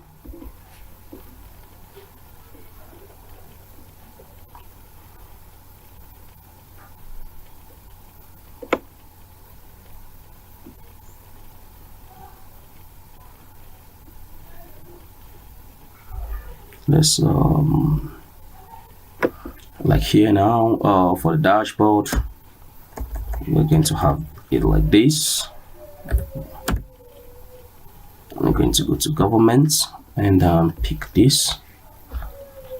So you can see we have a govt in front of it, so we can pick that and add it to the rest. So for LGAs, it's going to be the same thing. For students, for schools, it's going to be the same thing. For students, it's going to be the same thing. And then okay, so let's refresh this page. Now I'm doing this because I want to add access controls or login, so you can log in and it takes you to the appropriate folder based on the rows you are. So for example, we'll click the states. Let's just verify this. Let's verify that everything is correct. States,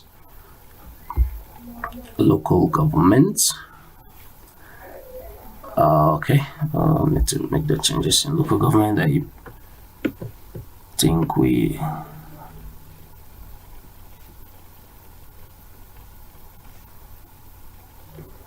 okay.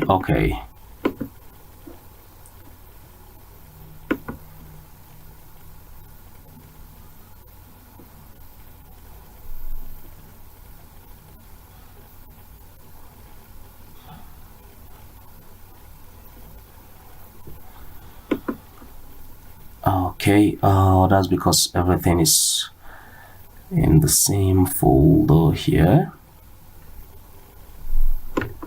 I guess I can remove them now, unless we want to make this an absolute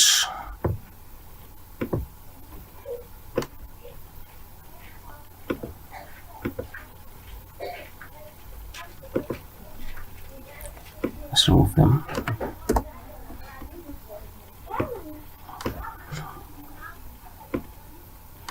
Unless you want to put a run at server on these links here, which actually is the best thing to do, so you can really get the real part. For example, what I'm saying is this: if we make this run at server, so we can avoid this problem that I just had now. We make this an ASP.NET control. We pick the real URL. Pick the real URL, and then good. So you can see we have that link in front of it, and that makes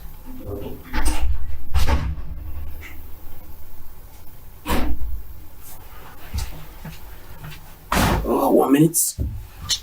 Good. So you can see we have this in front of it here. So we'll make it all run at server to make it easier for us.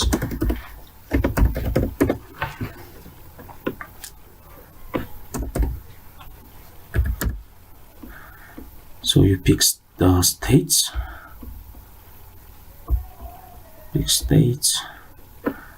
make this run at server.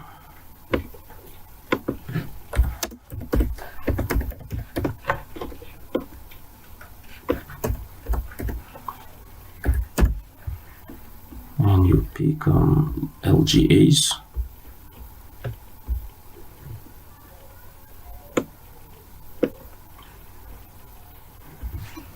This run at server.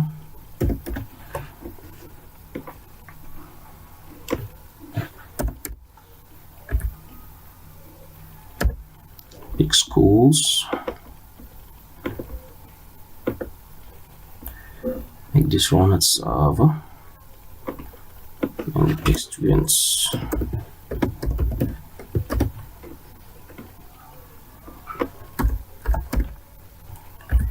This run at server, and then you pick students.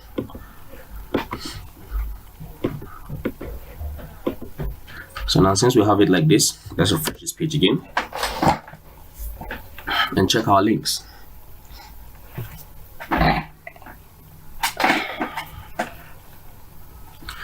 Okay, we'll click on these LGAs. It's correct. We click on schools. Correct. And then we click on students. So we have no information there for now. And then we click on dashboard. Takes us to default. So now, since we fixed this, we've moved those files to government. Now, what I wish we could do, or we should do, is we can make this sidebar here. We can make it we can make this sidebar here.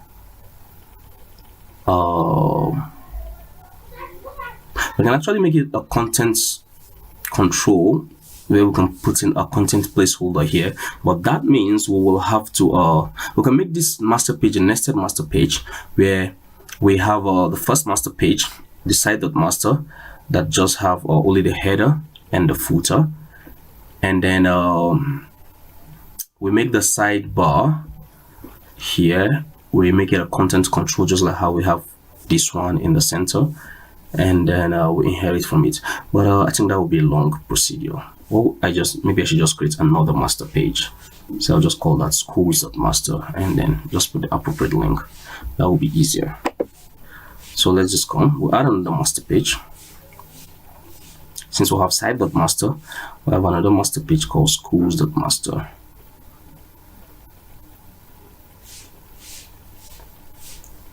Let's just make it easier for us to handle and do our thing. So I can just come here and say schools. Okay, master page, schools.master.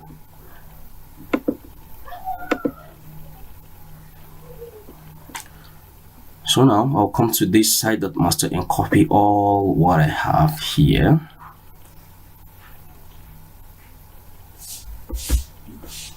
And copy everything I have here.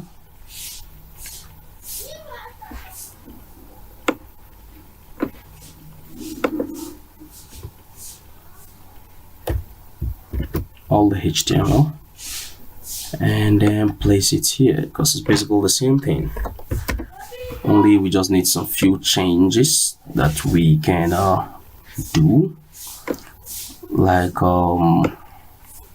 here instead of SEMA government we can say SEMA schools.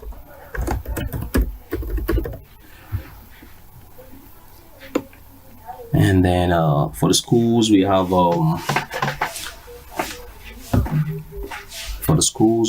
dashboard. Yes, the school needs to see the total number of students they have. And then we have dashboard, then we have students, then we have results.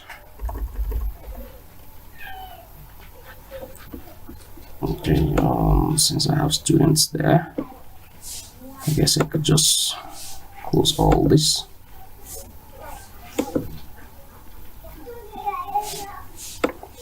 Guess I could just close all this. So we have students, and then we have results or performance.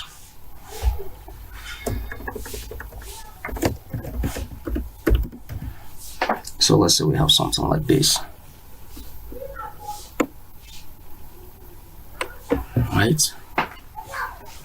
Or maybe we don't even need a dashboard, just to simplify the whole process.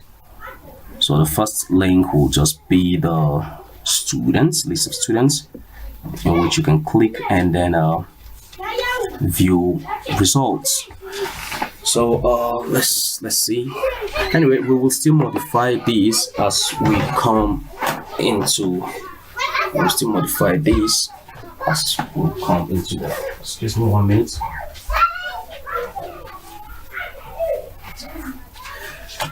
I have some kids playing around behind, so this. Okay, all right then. So let's think through our school page. Our school page, like I said, we have students. Here we can see list of students, and then can add a student, see the list of students, and then we can enter student assessment score. So we should be able to do that.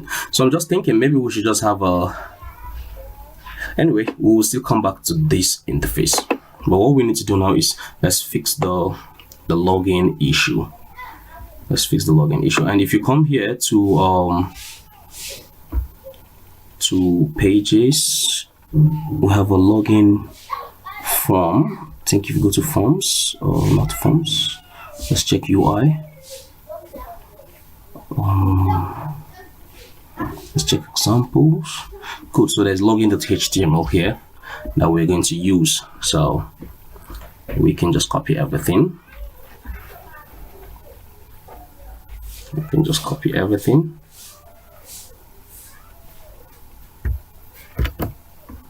And then we create ours. We'll call it login.expx. So you create ours at the top level of your file. So add new item. And then we call this login.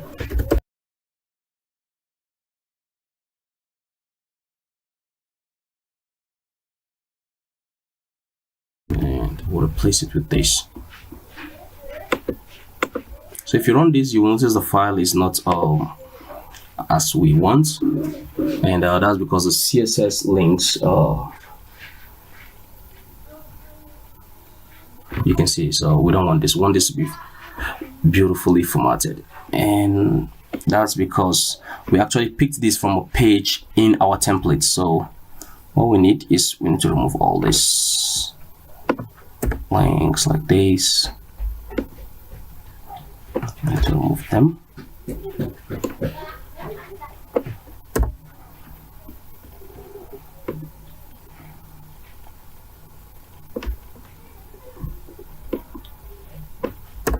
So we need to remove this.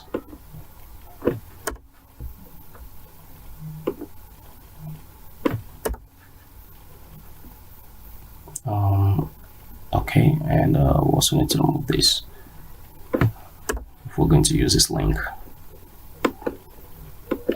So let's run this again and see.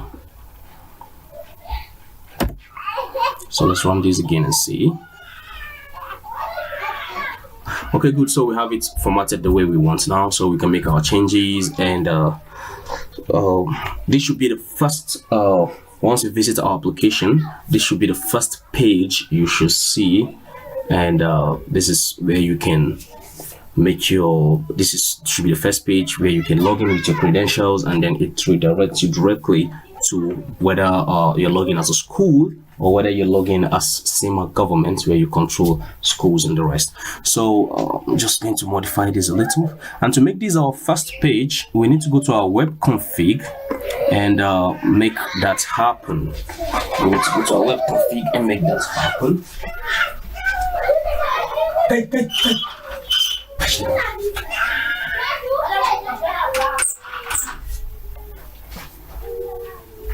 Oh, sorry for that. Just come back here and let's continue what we're doing. So, like I said, we need to go to our web config and do that. And to do that is very simple. Let's go to our web config. Let's locate system.web.server if we have it. If we don't have it, we are going to create it.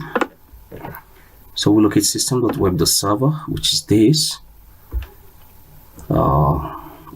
So we're just going to add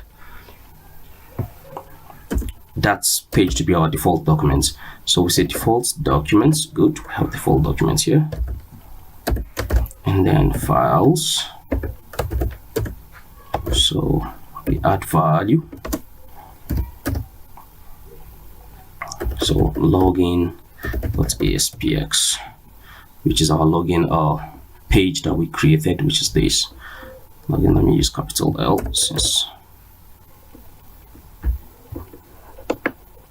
So it means now if we go to use SEMA without putting login, it should take us to this login page.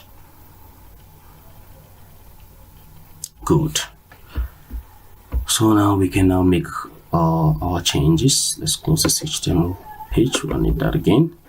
So let's close this. We're going to call this SEMA login, and then call this. Make these changes. So we say sign in to start your session, and so if you want to add Facebook or Google authentication, we could do that, but that's not beyond the scope of this tutorial. So we're just going to remove that link. And then registration form, we don't need that, so we're going to remove that.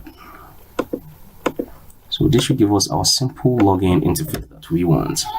It should give us our simple login interface. Good. So just SEMA, you enter your email, your password, you click sign in, and it signs you in according to the roles you belong to. So either schools role or SEMA government role. So so we're able to do this now. The next thing is like I said, is to start coding the school aspect, and then proceed from there. So let's pause this video here and continue in the next session. Thank you. All right, continuing from where we stopped in the last video, we're able to create this interface for login, and then of course we set our application to have the default page to be this. We did that in the web config file, which we did here. We set the default documents to be login.aspx. So it means if you go to this URL, localhost or SEMA, this is the first thing you should see. So now what we need to do is to code this page to direct users to the appropriate pages or to the appropriate folders, like I said in the previous video. So we have two folders here. We have the government folder, and then we have the schools folder. For now, we've not added anything to the schools folder. And one thing, we need to create a username and password for the admin, which will be the government admin. So we can quickly just create a default one in our login.aspx. I can right click on it, go to view code. I come here and said using system.web.security. Then I will just say if there is no post back, as if there is no post back, and then you can just create a new membership, just to create this new user for now. So I can say the username should be, why don't I use me, you'll see, and then the password should also be maybe Z123 for instance. And then I can add that membership or roles. I can add that to the roles. Add user to role. If you remember, we've created the roles, government and admin. So I'm gonna add this, you see, to the role. Can I remember the role names? Where did we do that? I think we have roles government, and then we have roles schools. I think we have these roles here. But anyway, before I run this, let me verify where I created that. Did we do that in schools? Yes. So govt. So I'm just going to add this user to roles. All right then. So I just refresh this, and then I run this page again. If it runs successfully, it means we've created that user.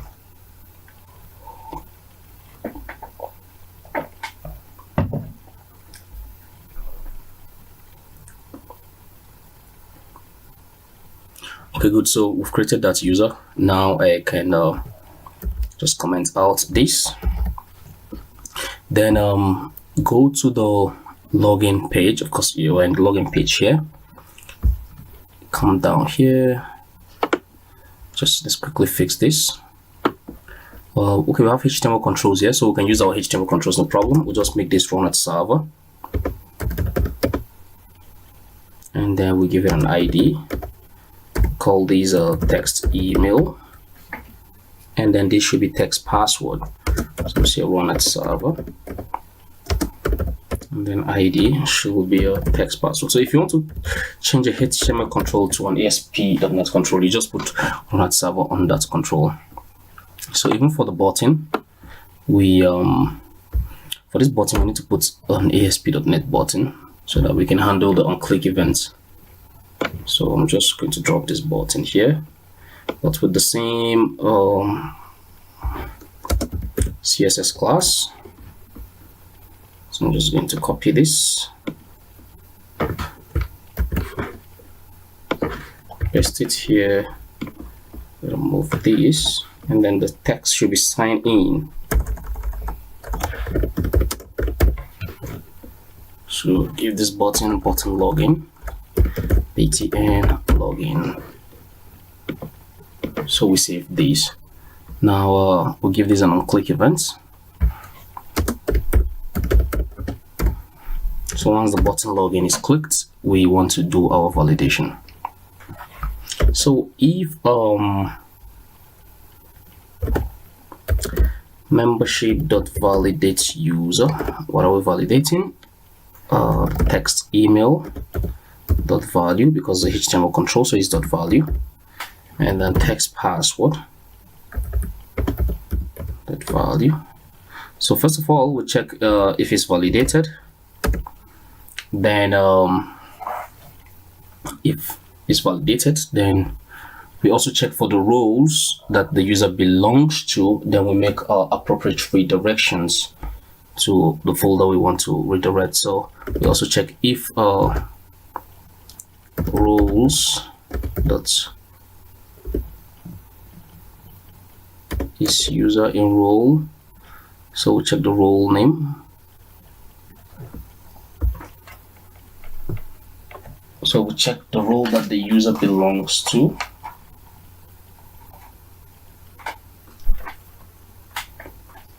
The username, text email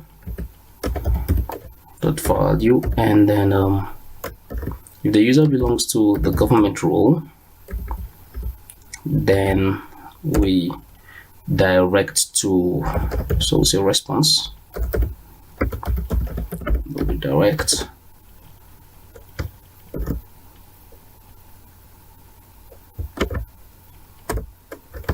so response should redirect to this folder here, so govt, and then probably the default page, default.aspx.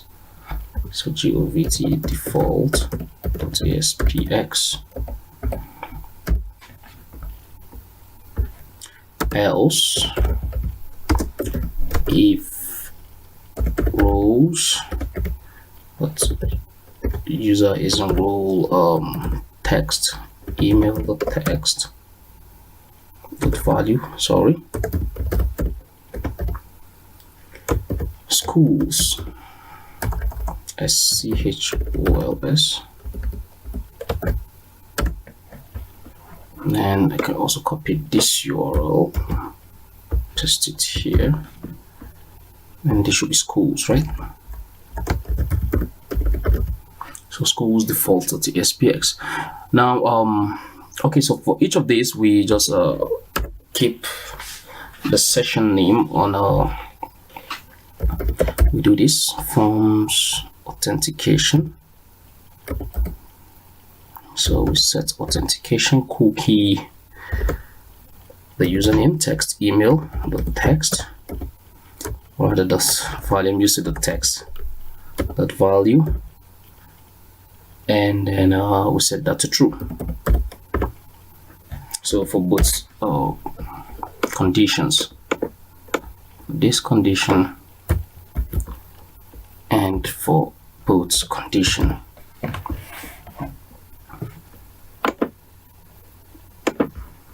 So now if I attempt to log in from here, here's what I'm going to get.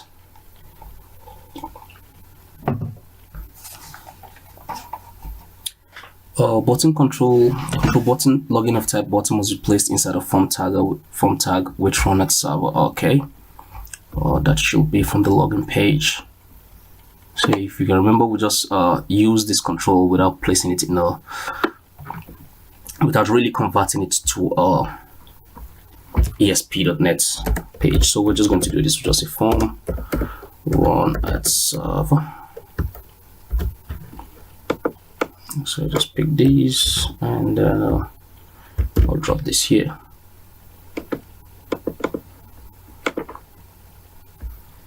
So let's run this again. All right, so this has fixed this. Now let's try to log in with UC, and then we say this UC123.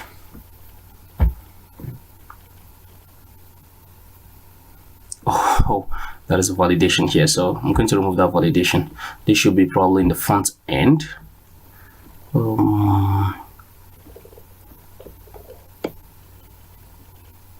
Okay, I could see also a form control here. We need to remove that.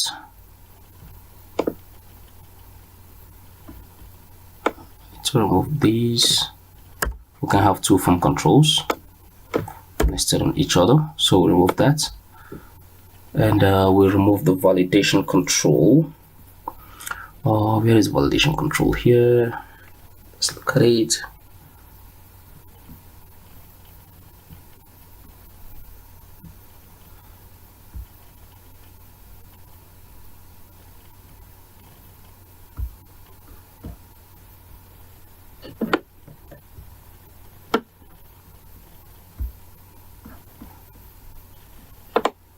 Okay, I've removed the form control. Let's retry it again and see. But I know there is a validation control that's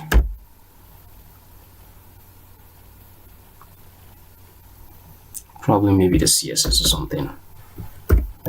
So let's say UC, and then UC123.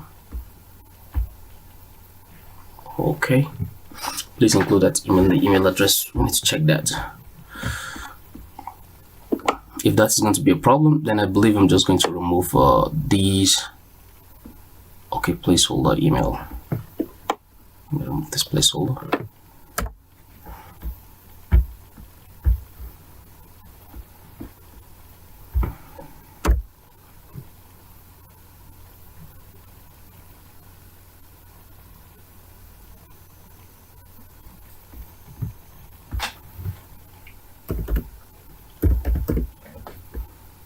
So UPC 123. Oh, that shouldn't, that's not the problem.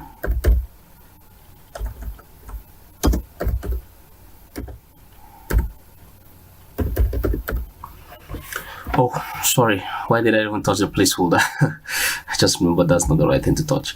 Okay, let's get to C. We will find where the validation is coming from.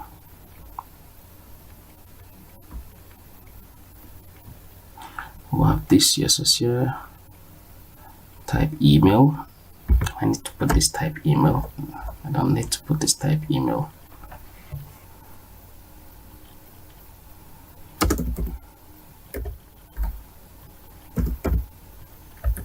This type is supposed to be text.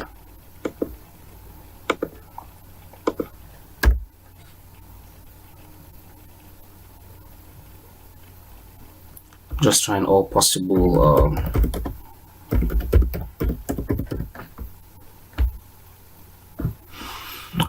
okay, good. So you can see we're successfully logged in, and then it has brought us here. So ideally you're supposed to display the logged in name or user name of the person that is currently logged in. Now if you look at here, we don't have a page where we can log out. We can click to log out or anything, but we are going to create that anyway. We have done this, so we're able to log into this page now. The next thing is let me go back. The next thing is to be able to log in with school details, and then you are logged into the school section. Now what I said is in the school section, we are going to have the ability, we're going to make the school to be able to add students and then add students results. So we're going to be able to do that, just that. Now, and then we created the schools at master, if you can remember. So we have a dashboard, students, and then results. So let's come here and then add a new page. So we go to add new. So create the pages for the school. So have the first one called default, which is going to be a dashboard, of course. So make sure it is on school.master. And we also add students, add new item students. I think for simplicity case, to try and round up this tutorial fast, I'm going to remove student pictures just for simplicity case. Students, school masters, and then we add the third page where we can see assessments or results.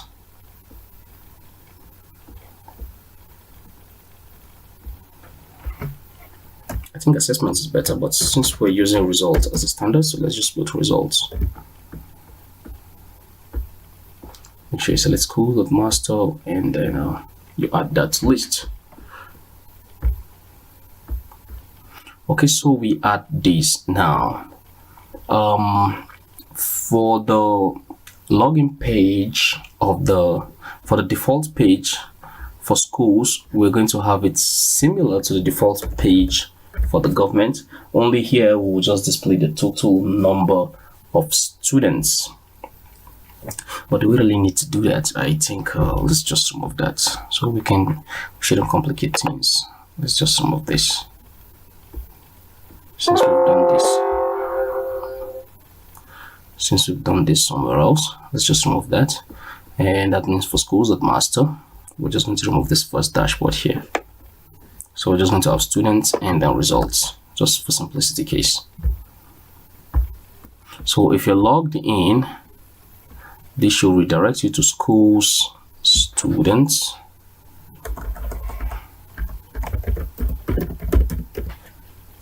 .aspx. So what it means now is for us to create student pages to be able to add students to our database. Now if you look at our students table, you go to your SQL server, you look at the design,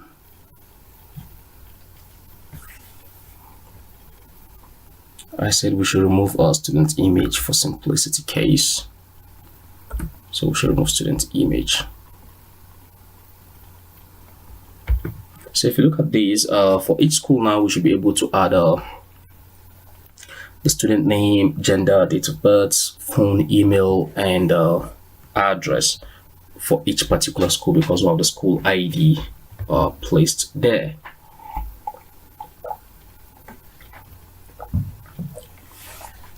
So we should be able to do that. Now I'm going to use grid view throughout, DevExpress grid view throughout, to also make this process very easy, and even to mark student assessment. I think we're just going to do that. We're just going to do it that way to make everything very easy for us. So because we're just going to give an overview of how the whole system will look like, or how the whole system is being built. So if you go to student pages,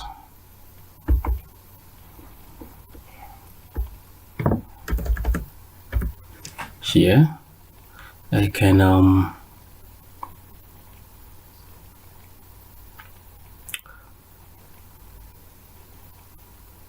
what I'm going to do is I think I need to create a form. Creating a form for student pages will actually be better. So if we look at these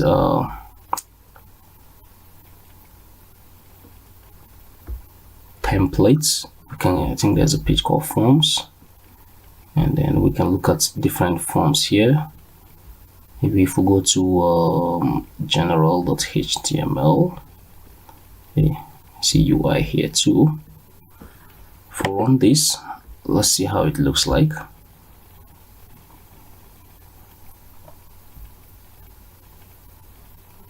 Okay, good. So we can just pick any of this form, and then just pick any of this form and use it to create our student form. Let's see which form will be ideal for what we are trying to build.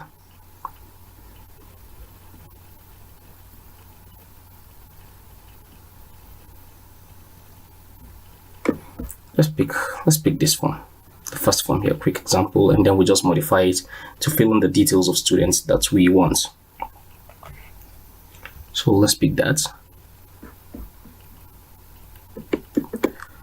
it means if we scroll down, okay, I can see it here, quick example. So I believe it should be this. So I just picked this completely. And then here in my students page, I'm going to have it here. Now what I want to do is I want to put this in a multi-view, where we will have a page where you can click and then add a new student, and then a page again where you can see the list of students. So I've copied that is on clipboard, but I need to add my multi-view. I need to quickly add my multi-view. So I'm going to add my multi-view here. So I'll say active view index 0. Now add my views. Add the first view.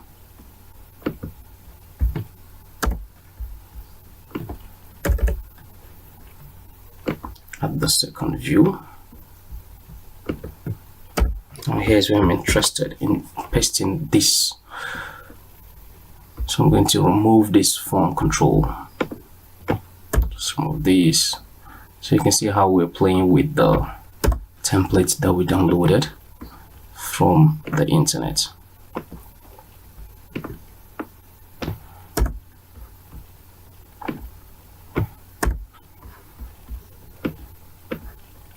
So for the first view, I'm just going to do this. Let's go to one of the designs. Include these. Let's just come to one of these designs here. Pick this.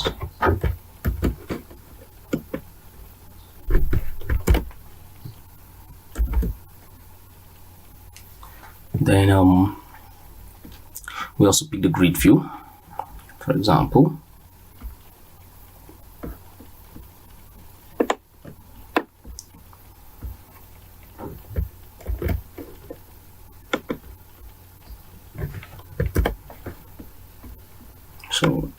remove this object data source for now.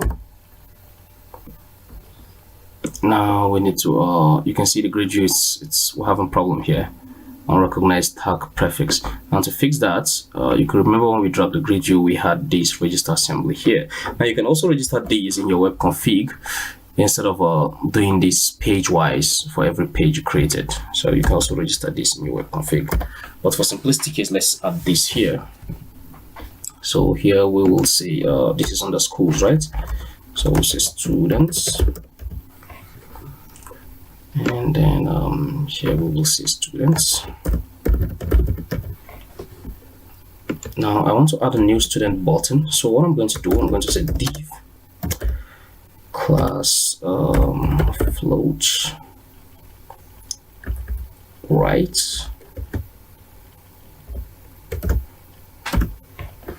and then I'll drop a button.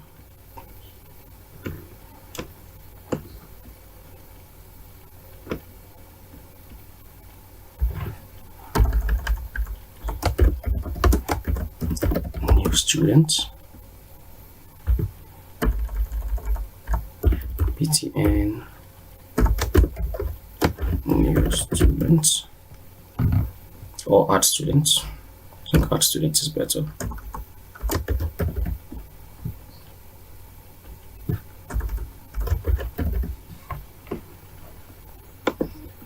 I can put a small break like this.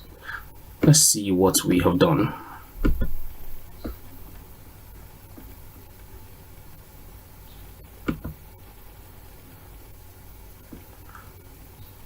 Can we remember a school password so we can log in with it? Okay, abcschools@email.com, and then the password is what? The password is let me check if I can remember the password I added for schools. Okay, password 11. All right then. So abcschools@email.com.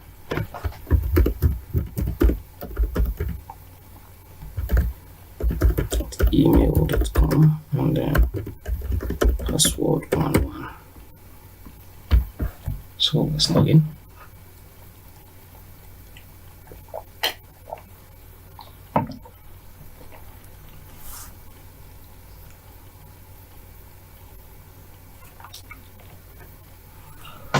Okay, so you can see it's bringing us to students page, but we're having a problem. Data source ID must refer to an existing control. So I believe this should be from the grid view that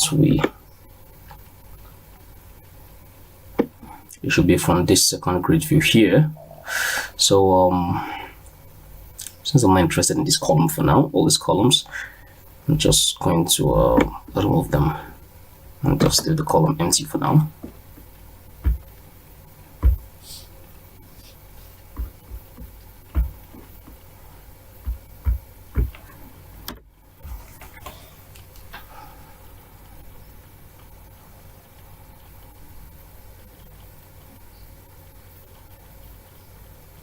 Okay, good. So you can see that.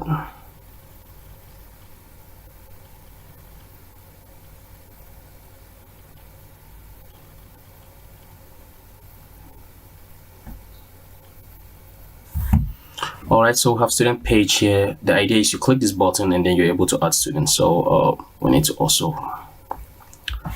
put more break there just to give a little space.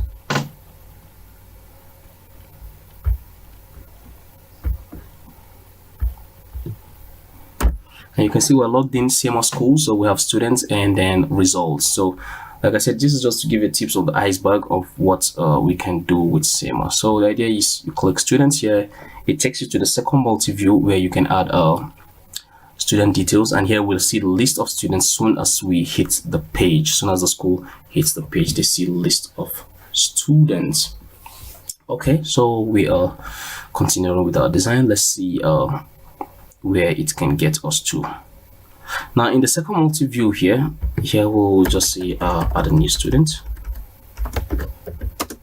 Add new student.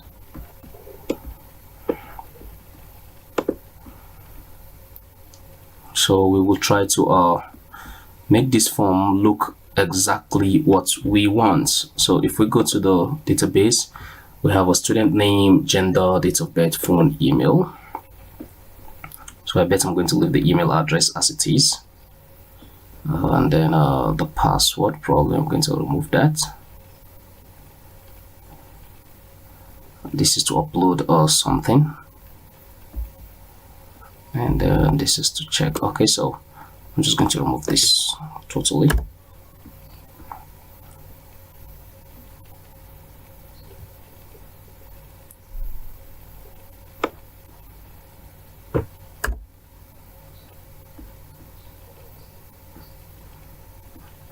Let's use text controls. Let's use text control. Let's use ASP.NET text controls. So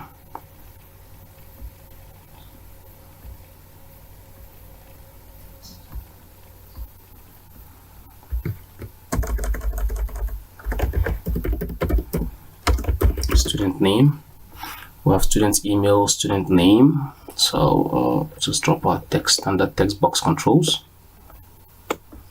Drop our standard text box. Then we'll say CSS form control, CSS form control. So student name, what's the next thing?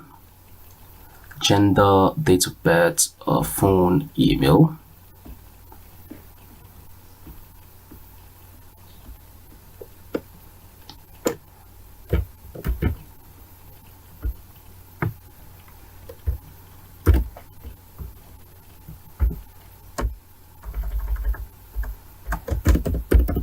Gender.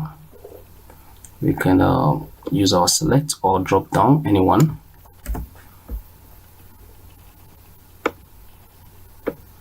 We're going to use drop down list. So we'll say DDL gender.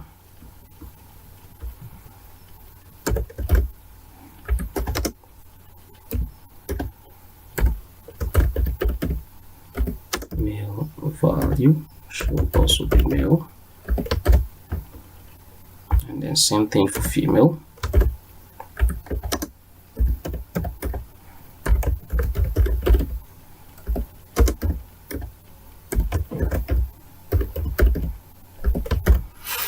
Okay, email address, student name, gender, date of birth, phone, email, house address, right? So we also need date of birth. Hey, why did I even use this? I would have used a ASP.NET combo box. DevExpress combo box is actually, let's use DevExpress combo box. Let's go to command controls. Instead of this, DevExpress has a nice combo box we can use.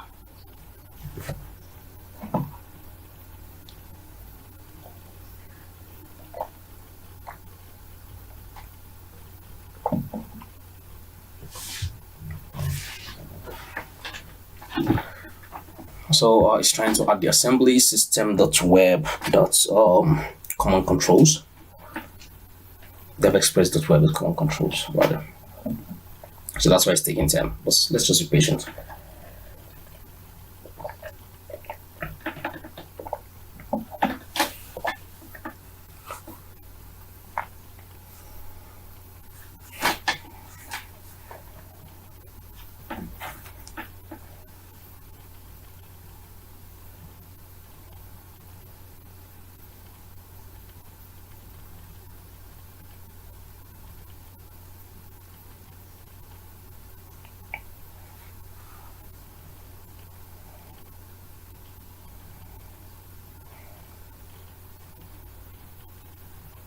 Let's just wait a little bit.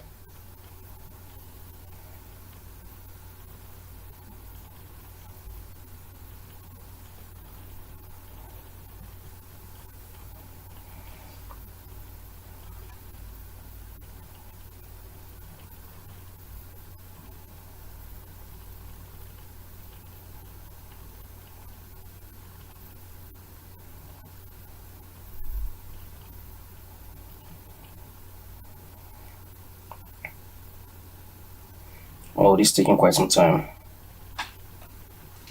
Let's check what's happening.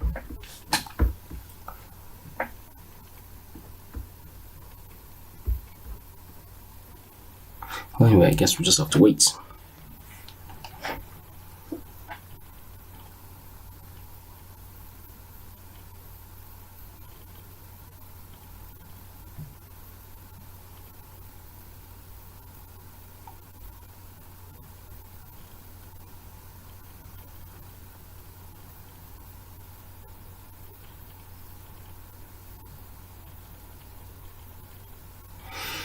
Microsoft Visual Studio is busy.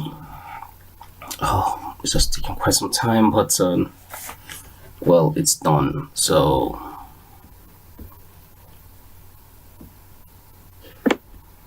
you can see it has added. Oh, the mistake is I picked 15 of. Actually had 2 dev express control. Should have used 17. So that's why I'm having this problem.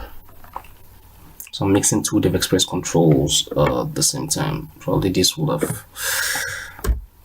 tampered with my web config, which is not something we want. So you can see we have 15.0 controls, which is not something I want at this point. So I'm just going to remove them.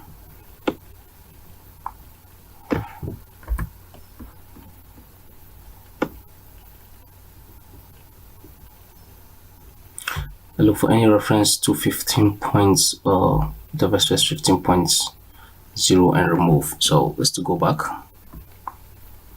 to students. Let's see xpx underscores.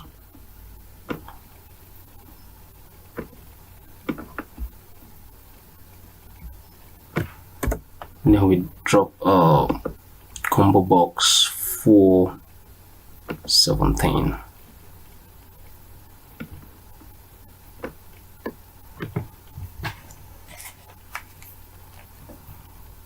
Okay, so you can see this is quite faster. All right then, so I can quickly come here and do this. So let's say items.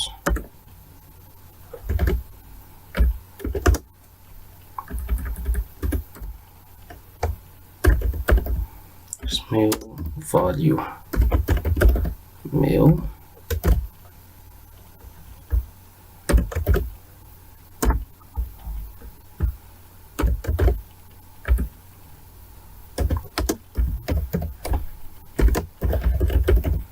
Female.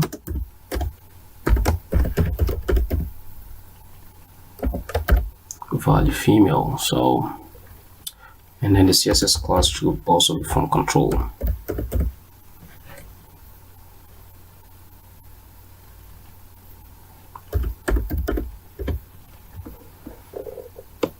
Okay, then we need date of birth and then date of birth, phone and email, then house address.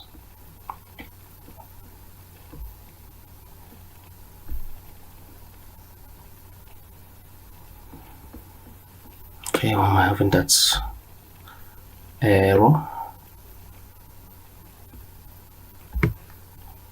I'm not interested in putting 15.0. I'm interested in putting 17.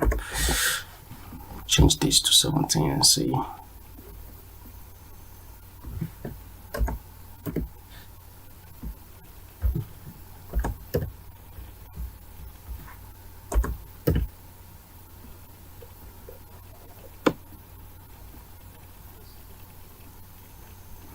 Well, I guess I really made a mistake by dragging in, trying to mix 15.0 controls with 17. So it's definitely going to be a problem. The assembly starts tag on line 20 position does not match with the end tag of the compilation. So I guess this is really going to be a problem. And you can see we're facing that problem now.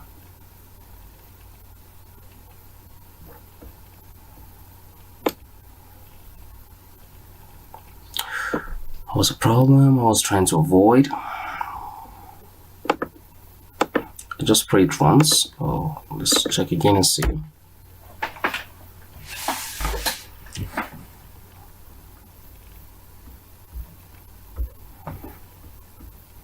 No, this is going to really spoil our okay.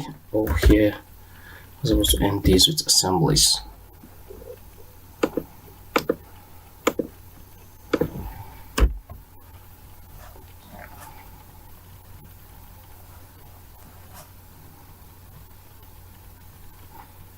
So I believe that should run now.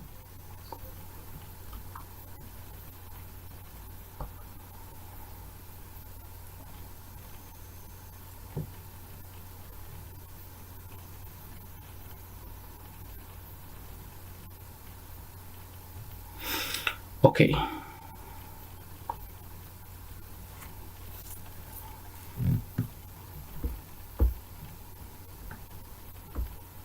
All right, good. So we go back. So we said we have a combo box for gender. We also need to drop for, so we can just say CBO gender. We also need to create date of birth, email, and phone number.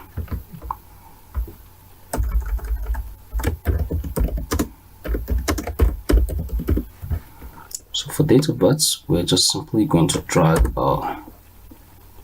ASPX dates and use that here.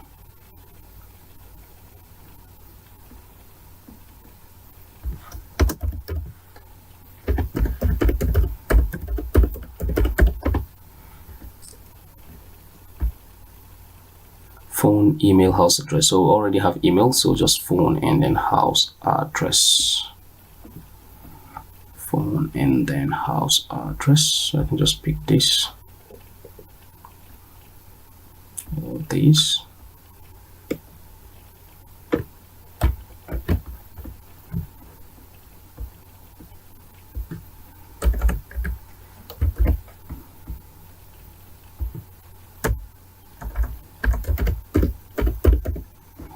Say phone.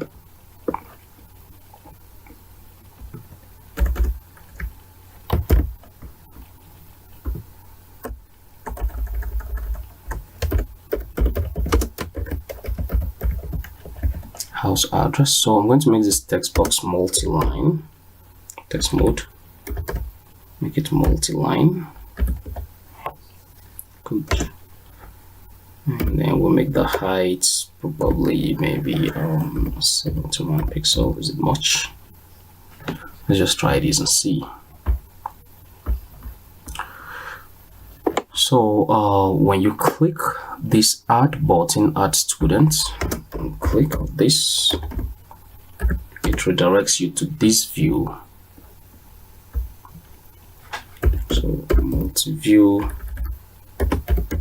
set active view to the second view.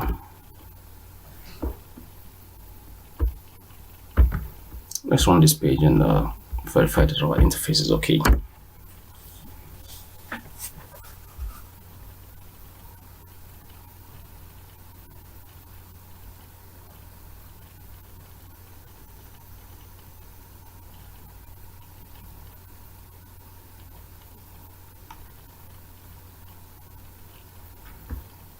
Okay, let's click add students.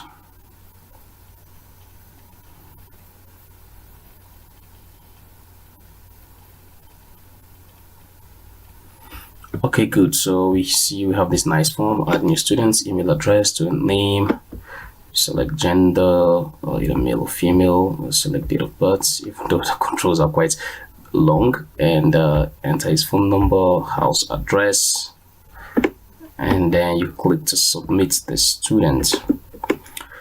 Okay, all right then. This is quite okay. So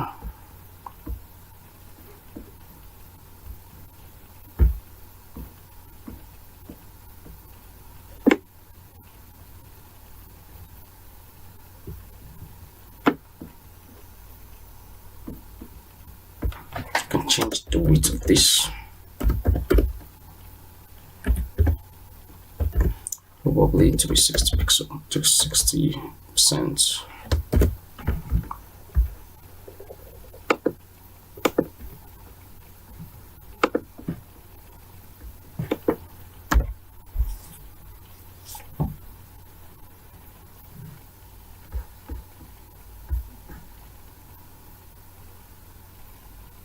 Okay, good. So this is more like it,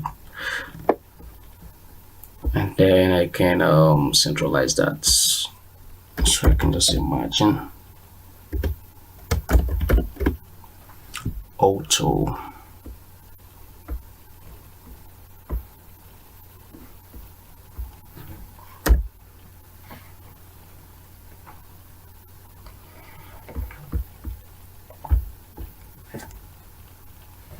So good. So this has added this to the middle a little bit, and then we can make this to 80 or even 90, so that will have a more cleaner interface. Now we're able to do this. Now we're able to create the, let's change this submit button by using a standard ASP.NET button.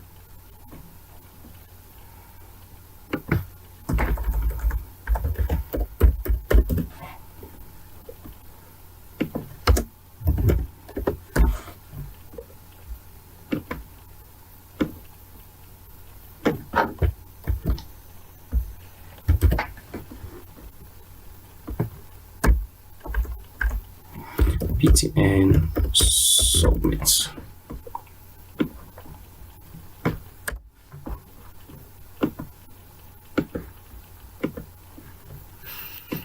Okay, so we're able to create this interface now for students in the school section. So what we need to do is to code the code behind to be able to add list of students, and once the list of students has been added, then we display the students in the first page, of course, which will be the students. So we're going to change all these links and make sure everything is working as fine as possible. So you can see we'll have SEMA schools, and then we also have SEMA government. So alright, stay with me to the next video. Let's continue from where we stop. Thank you. Alright, so in the last video we were able to add we're able to create this form that will enable us to add students. But one thing you should ask yourself is, once the school is logged on, what is the information that displays that this is the particular school that is logged on? So we don't have that information here. So it would be nice if a school logs in, for example ABC schools, we should see the name of the school somewhere. So let's do that before we're able to add before we should be able to add students, so that we can know which school we are adding students to. So if we go back to our schools.master, I think if we come down here where we have SEMA schools, we could put let's say H1 control here, and then drop a label in there where we will display the name of the school. So we can just put a break up, and then a break below, or a HR below. Let's put a HR up, and that's a horizontal rule. So in here, I'm just going to drop a label.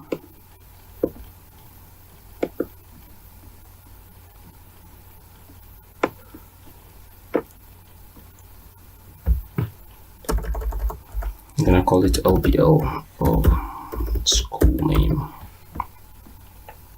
So we want to display the name of the school in here, or I can make it maybe H3, not too big, or even H4.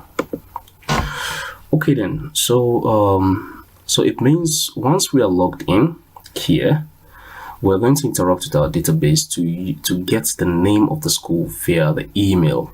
So we go to our data sets, go to your app code folder, go to your data sets, and then we quickly create this get school by email. So add a query. Let's click on that, add a query, hit the next button, and then just put in here where email is at email. So you hit the next button.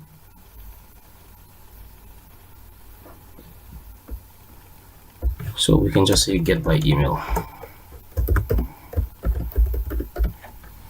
So we're getting school by email.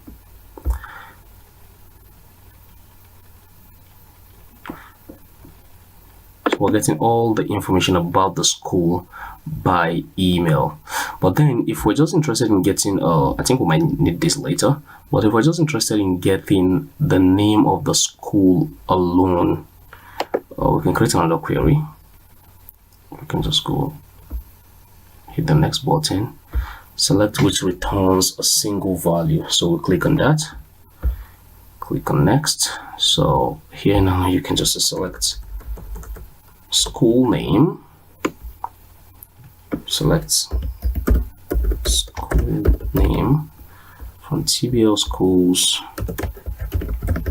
where email was to at email. So we say get school name by email.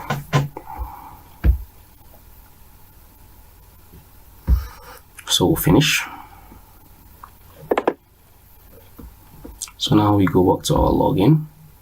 Usually I close this and reopen it again for it to register. So we go back to our login.cs. And if you're logged into schools, before we do this, we just quickly before we do that, we are going to call in these data sets. So we'll say using same table adapters. So I'm just going to use a school table adapter. To be a school table adapter, I said iSchools should be this. Then put this in a session.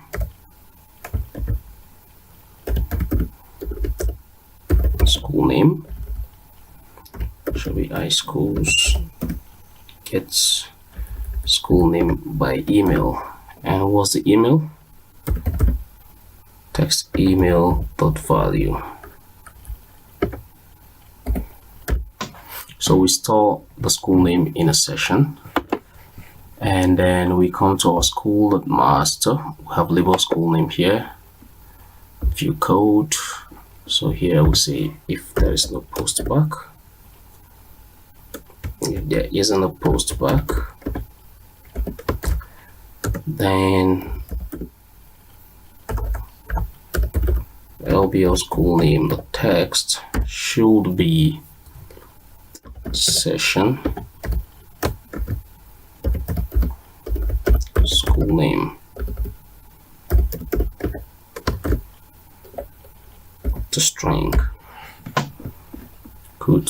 So we save this, and then I guess we log out.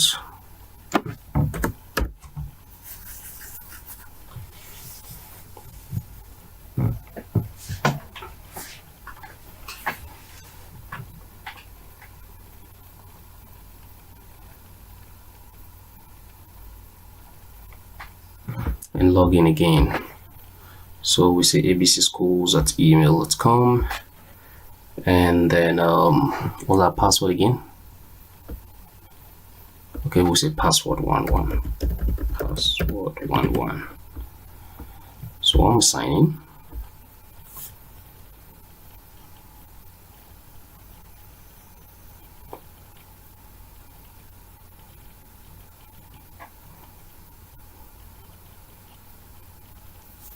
Good, so you can see ABC schools here. I have to make these I have to change the color of that. You can see it's dark. Schools master, change this for color to be white.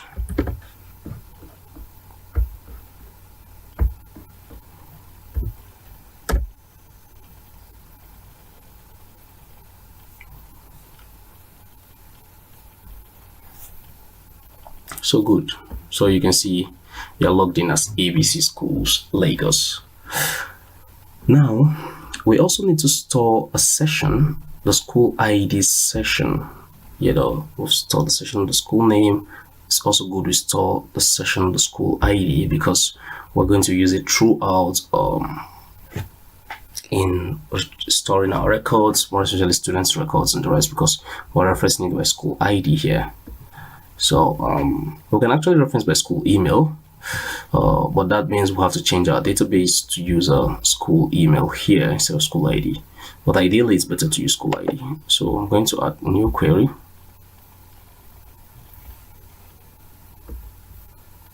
Go to next, select with returns. Go to next. So say school ID.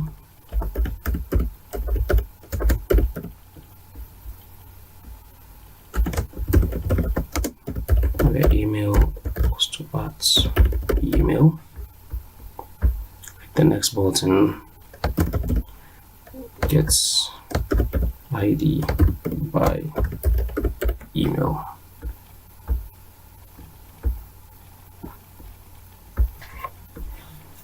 So like I said, I usually close these and then open it again.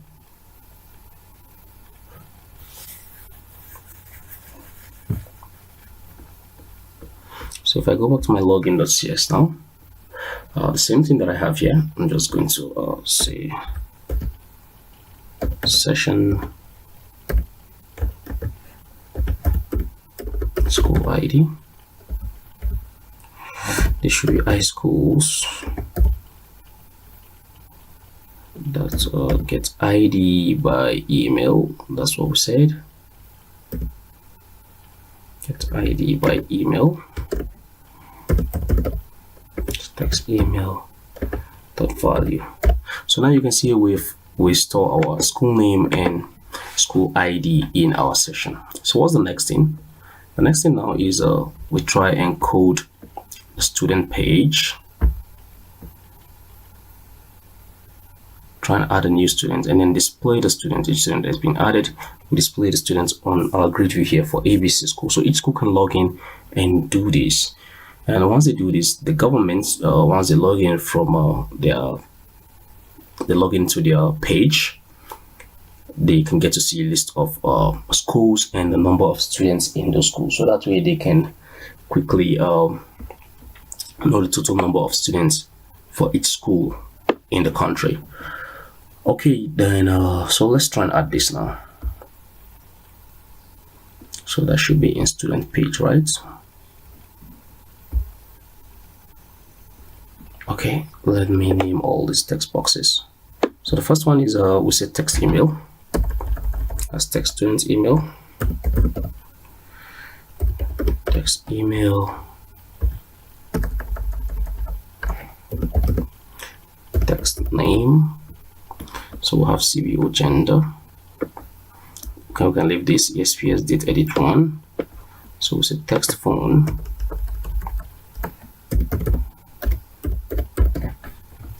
And then text house address. So we say text address. Then button submit. Creates an on-click event for that.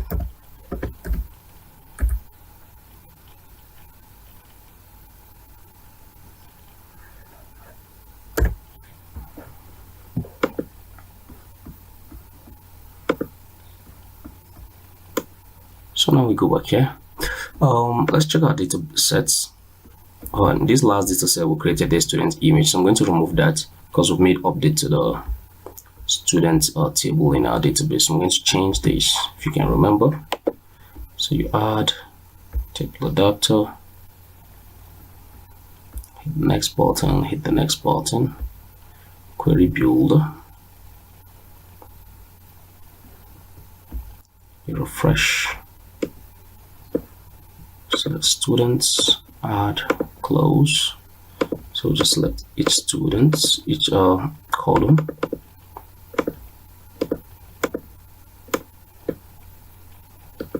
Hey, did I save that? I've still seen students images here. Let's check. Did I save this? I don't think so. So let's save this. Good. Now it's saved. So now we can do our operation again. Right click, go to table adapter. Hit the next button, make sure your connection string is the same. The next button, go to query builder. You can refresh this. Select students. Add that, and then we can add each of the fields now.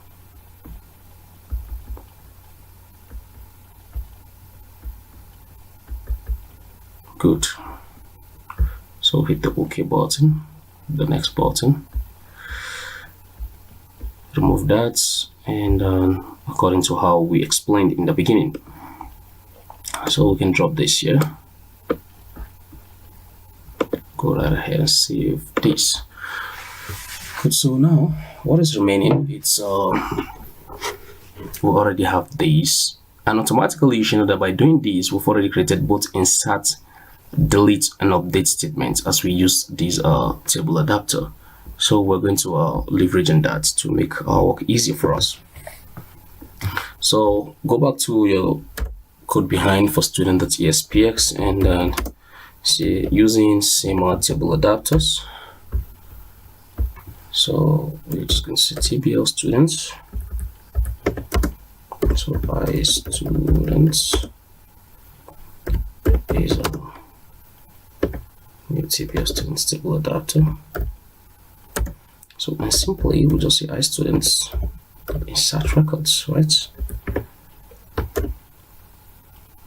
Okay, school ID, so that's going to be the session, but since the session is an integer, we convert that to an integer. So we convert to integer,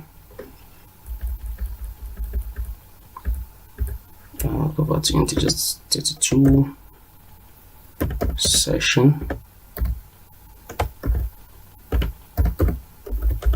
school ID, currently logged in school. Then a student name should be text student name. That's text name dot text. Student gender, view gender that's selected item. The text. Then date of birth should be ASPX date edit 1. The text or dot value dot dates. They have dot dates. Good. So get date representation, and then the phone number of the students, and then the email of the students.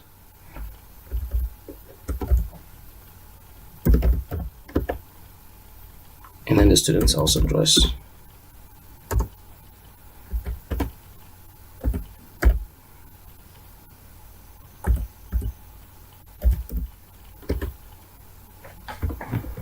So I think we should put this in a try and catch block in case we want to handle any error.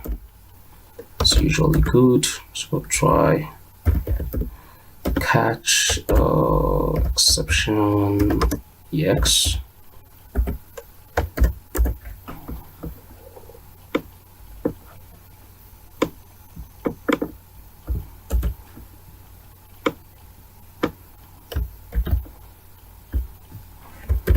So if this is successful, we'll change the multi-view. So multi-view 1, we toggle it back to the first view.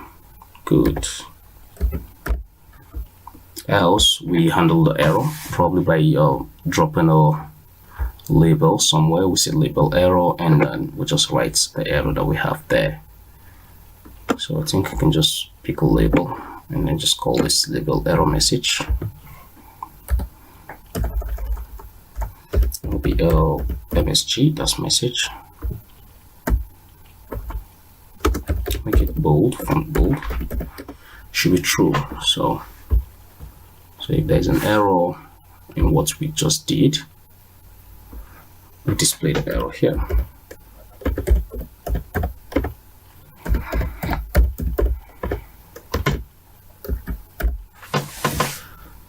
Good. So this way we add students to the database, but then it will be most beautiful if we should be able to display the students details in our grid view in the first multi-view. So if we go back here and then if we looked at our data sets, I think for the grid view we can just display the student name, gender, phone number, and email, just these 4 essential details about that student. So student name, gender, phone, and email. So if we go back here, we go to our grid view. So we say auto generate columns false, if you can remember. So the key field name is not this. Key field name is actually student name. It's actually student ID rather. Student ID. So in columns here, so just put our data column and then field name, adjust the student name.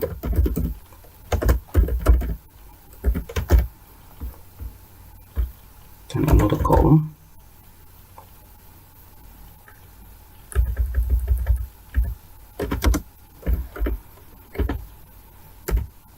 Student gender.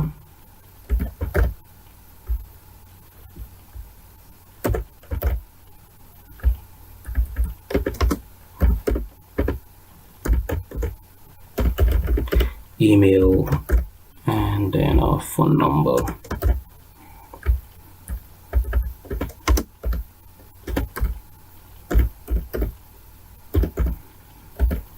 So we can just display this for information about the students. So we go back here and then so after making this insert, you can just see AXPX grid view 1. The data source should be iStudents get data. So we return all the students. The XPS grid view 1 dot data bind. Now instead of adding this here, I think it's good we pick this and add it here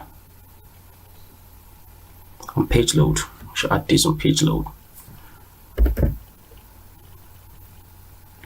We should add these on page load.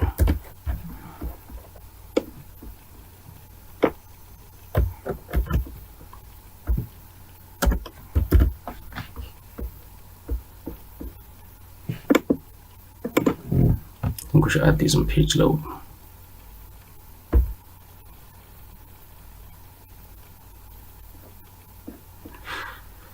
So all right,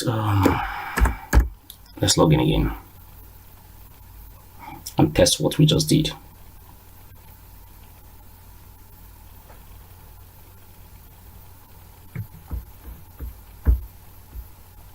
So ABC schools, email, and then password 1.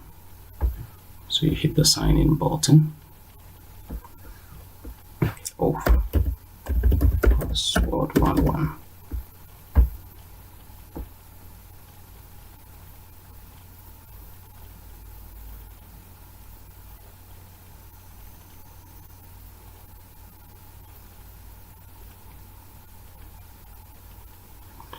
Good, so you can see it's trying to get the information here. So let's go to add students.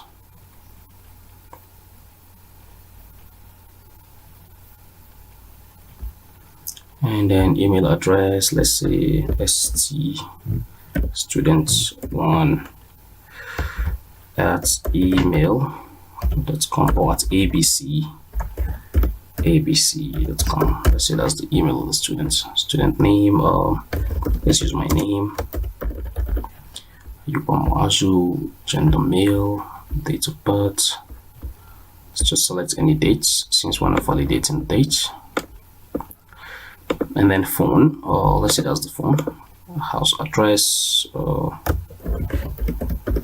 repealed Charles. So let's submit.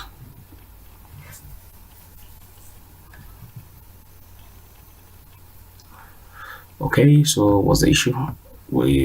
Student has been added, but we're not seeing it here. Let me refresh this. Okay. I guess I should put this if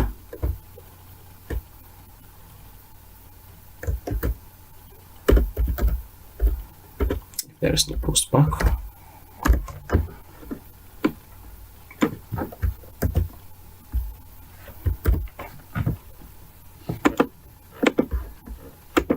So you can see we have our students here, so we can also create another student.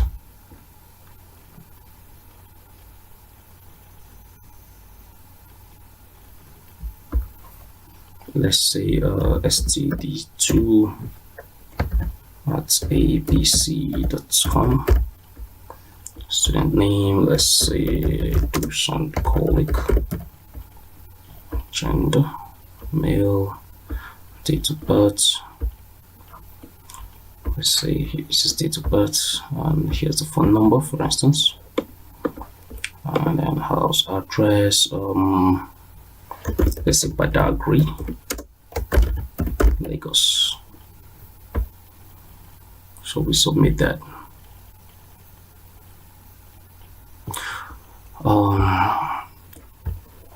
It's not, I think let's just pick this, or rather let's display this before taking to multi-view, just what we did initially, so we won't be refreshing the page to see list of students that we've created. So we've added 2 students for ABC Schools Lagos, and if you go to the database now, you go to students, you right click, view first 200 rows. You can see now here's the school ID, and these are the information about the students. So I believe ABC School Good school ID is 2. Now that's how we keep on adding. For each school that is logged in, we keep on accumulating the total number of students. So by counting the number of students on this table, the government can say unequivocally that this is the total number of students it has in all the local governments in its country. Now you should know that each school is being mapped to a local government. So if you want to filter information about a particular local government to see the total number of students in that local government, you can get to see it. And once we've been able to code the result aspect, you can get to see the result, get to do performance evaluation, and do performance comparative evaluation of students in one school as compared to the other school, and also students in one local government as compared to the other local government. So it makes the government to be able to plan properly and to see how they can disburse educational resources to the appropriate local governments per se. So that's what we're doing now. So now we're able to add students, and if we log in with another school, for instance, let's try and log in with another school. Let's see which school again. We have salama@email.com. Let's try and log in with that school and make changes and see, and add students. So let's say salama@email.com. So it's password 11.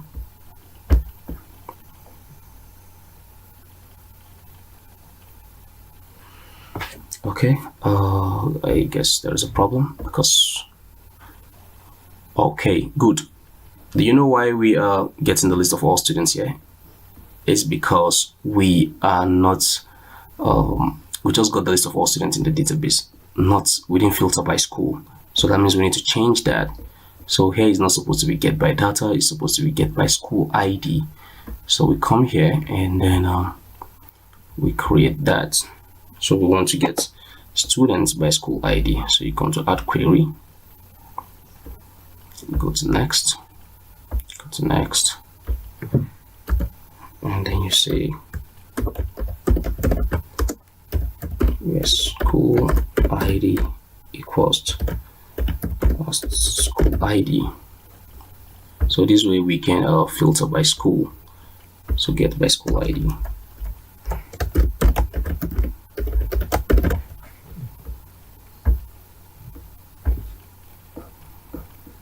So click finish, and then like I said, usually close these and reopen it again. Good. Go to so here we get by school ID.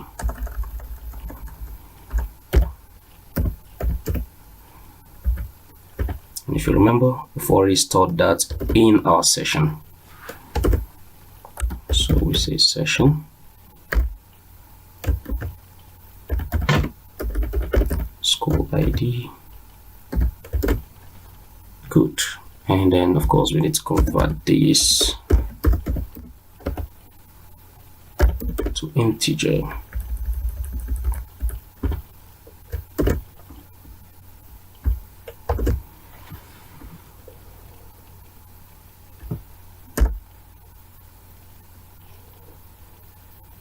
So I'll copy the same thing.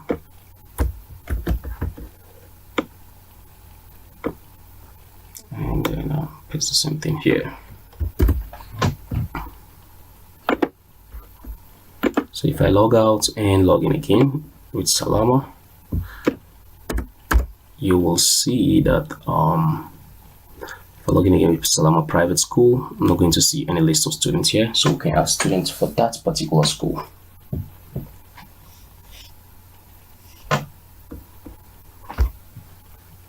So let's go salama@email.com, password 11, hit this.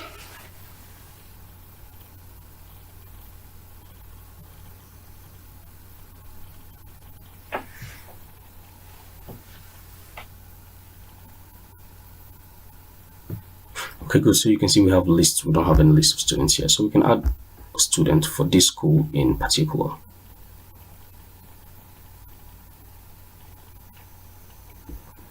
So let's say email, let's say std1@salama.com.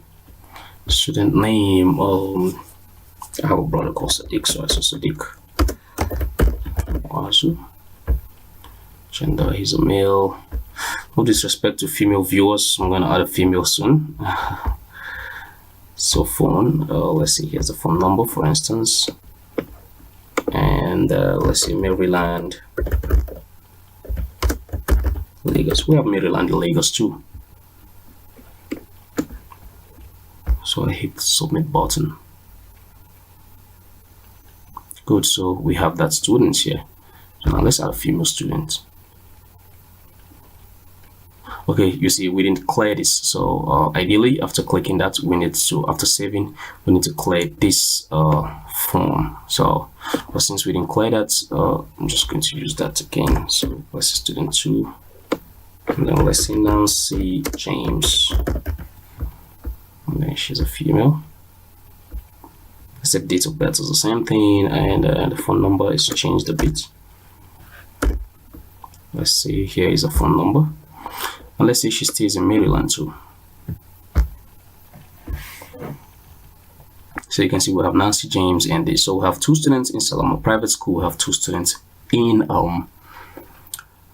ABC Private Schools. So now that's how the student page is being coded. Now all these places you can actually add other informations, probably maybe the contact page for the school, and then other information that you wish to display. So the next thing we need to do now is to mark assessments for each of the students for each school, and then so that the SEMA government can get to see, users of the SEMA government role can get to see the assessment of each student for each school, and they can get to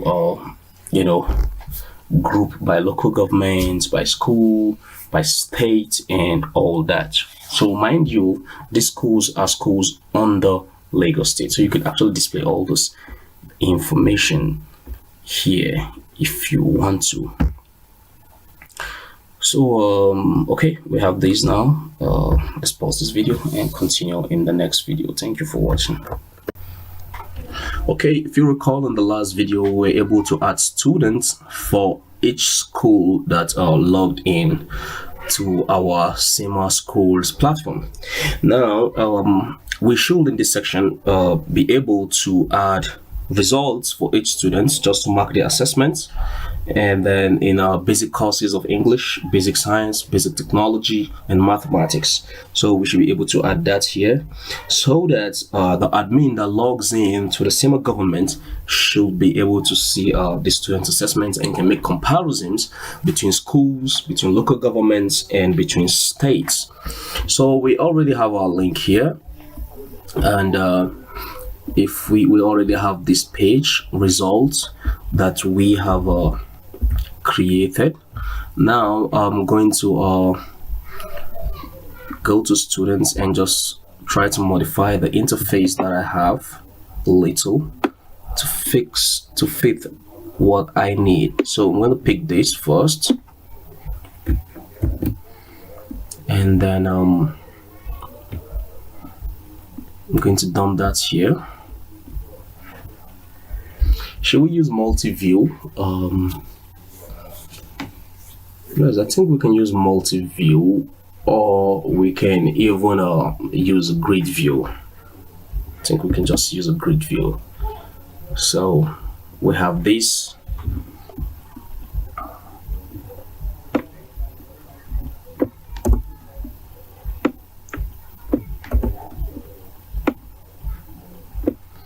Good. So I'm going to see results.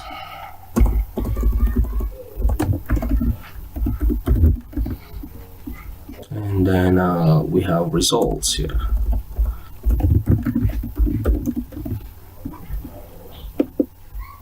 Good. I think I can use my grid view to achieve this and make it much more easier and simpler. So I can just pick a grid view. We're using 17.1, right? So we look for the data analytics. We pick our grid view, and we dump the grid view here.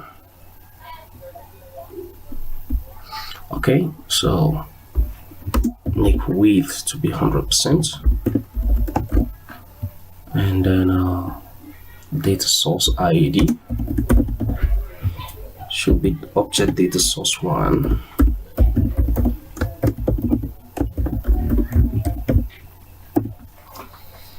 Right,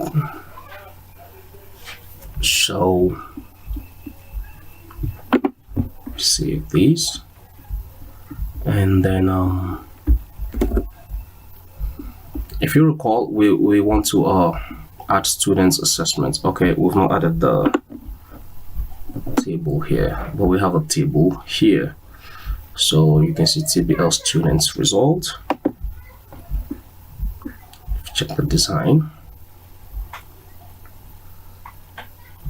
So we have it here, and then we're just going to fill this. So we can just use our grid view control. So we can drag that here. Right click on that, click on table adapter, go to next, click on query builder. You refresh this, and then click on students results, add that, click close, and then make sure you check all this. It's good to check all this one by one so that you can get to see your fields in case the fields are much. So once you're programming as the fields are much, you can get to see those fields, and you can get to see all the fields so that you won't get confused. So all right, so we have these like this, and like I said, I usually close this and reopen it again. I don't know why, probably maybe my computer is quite slow. Now we open that again so that we can have that registered onto our system. Now next thing is we pick our object data source control, which is this, and then we dump it here. So make sure that the ID here corresponds to this ID here. Now that we have this, we can go to our design view and then add and then we should be able to add this. Should be able to connect this to our grid view. So you click configure data source, select students result table adapter, click on next, and then just make sure that everything here is okay, then click on finish. Now you can see we have all this, the grid view is filled up. So you click on source. Okay,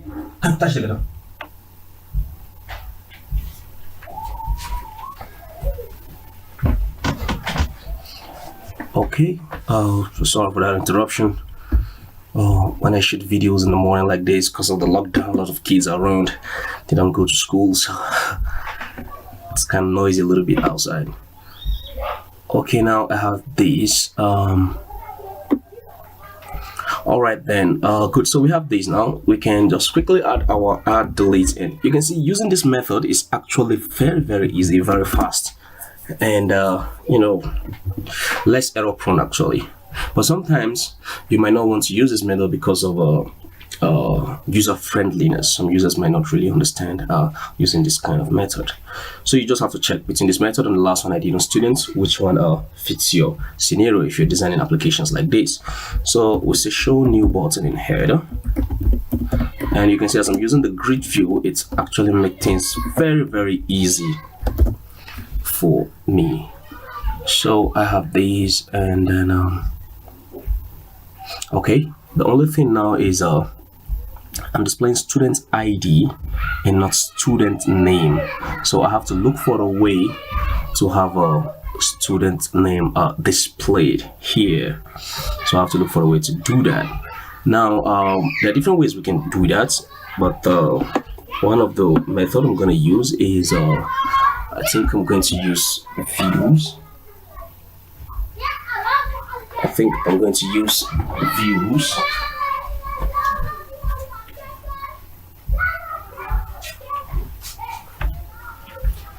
I'm going to use views to fix this. So but first of all, let's run this and see what we have. So results, right? I think we can log out and log in again.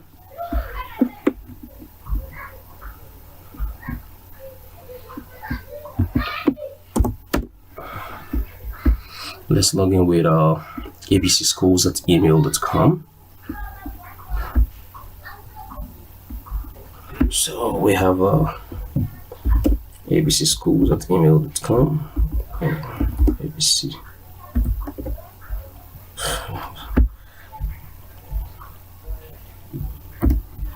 abcschools@email.com, and then password 11.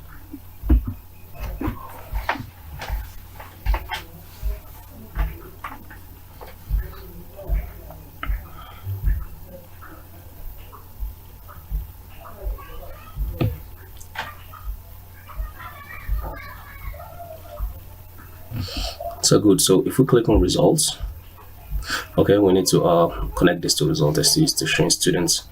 So let's go to the schools.master, and then let's change that to results.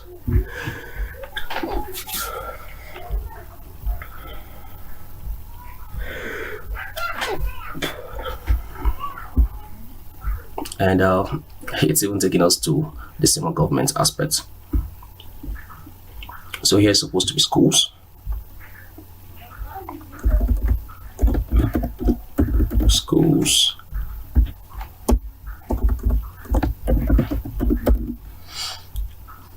results,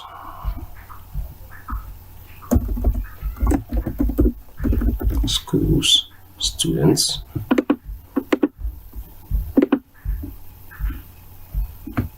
So we're going to refresh this again.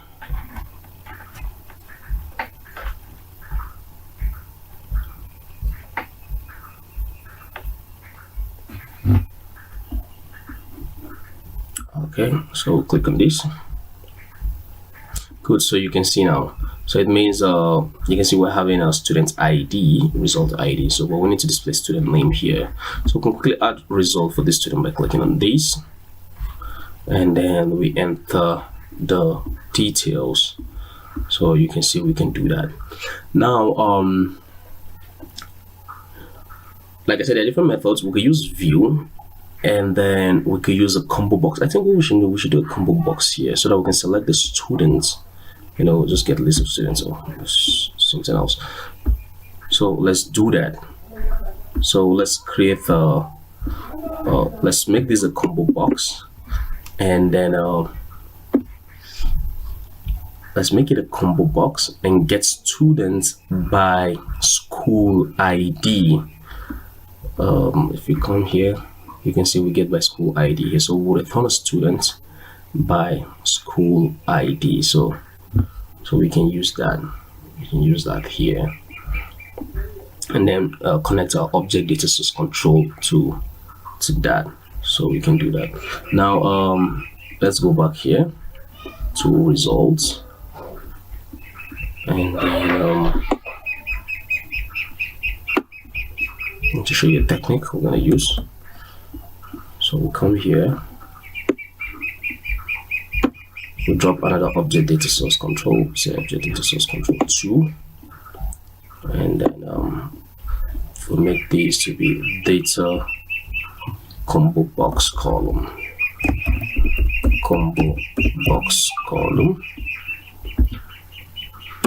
and then properties, combo box data source ID. So object data source 2, and then value field should be student ID, and then text field should be student name.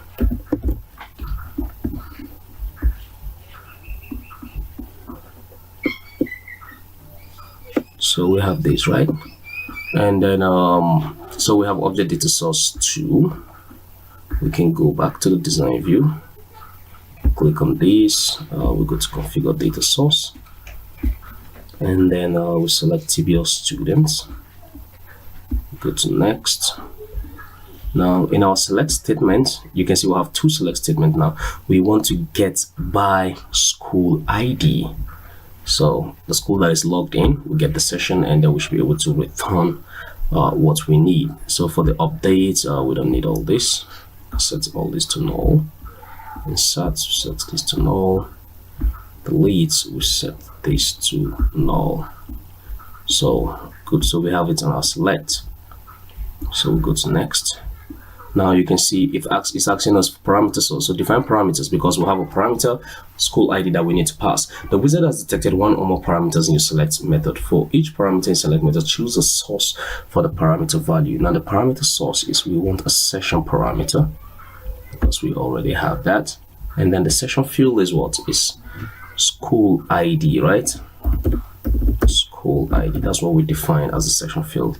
The default, we can leave it to be 0 since we don't have any school with ID 0. So we go right ahead and click finish. So we're done with that. So we are done with that. So session name school ID, session field school ID, and that's because we have stored that in session. You can see school ID here. So I think we can log out and log in again. I'm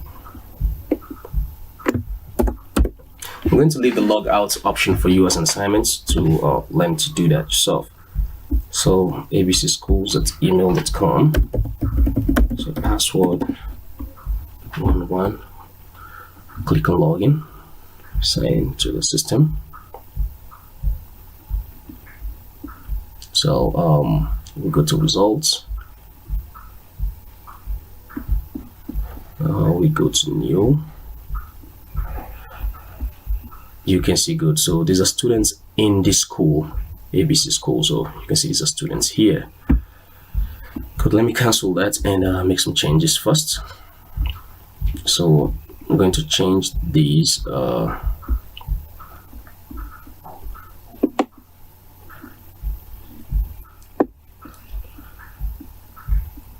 going to put a header text. Oh, caption, sorry. Caption should be student name.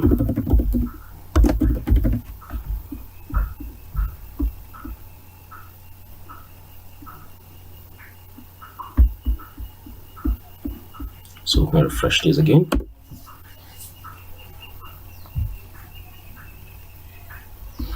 Good. So and then of course we want to remove the result ID and make it visible to be false.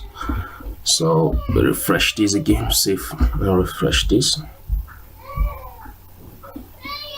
Save and refresh this. So I'm going to refresh this.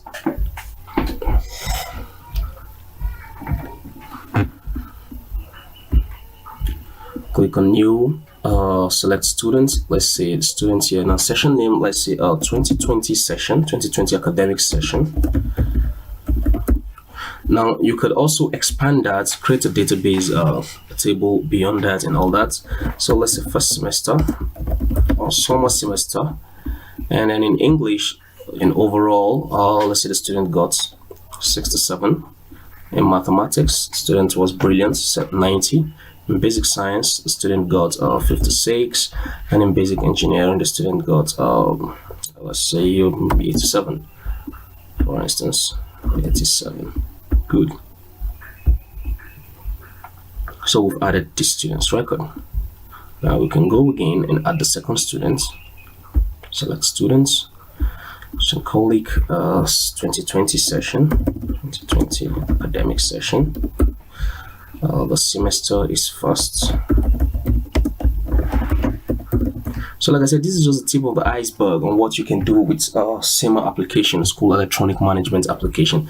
This is the tip of the iceberg. It's much more robust than this, but this should just give you a basic idea on how you can design a system like this, a unified database for education in a particular country. So for English, let's say the student got 45. For mathematics, let's say the student got 77. For basic science, the student was a little bit poor there, got 30. For basic engineering, he got 55. So you can update that. So now that's how we keep on adding records and scores for this particular students for this school. Let's log into with another school. Salama@email.com. So this school goes onto the platform and logs in, and then she wants to mark her students. So you can see we have different students here, Sadiq Moazu and Nancy James. So you come here and then okay, good. Now we are not supposed to return all students in results. They were supposed to return based on school ID. So that's why you can see we're having this value that we did for the other school. So we need to go and modify this.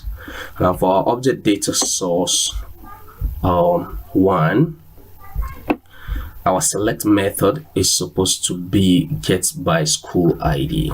So we're going to change that, and then so come here.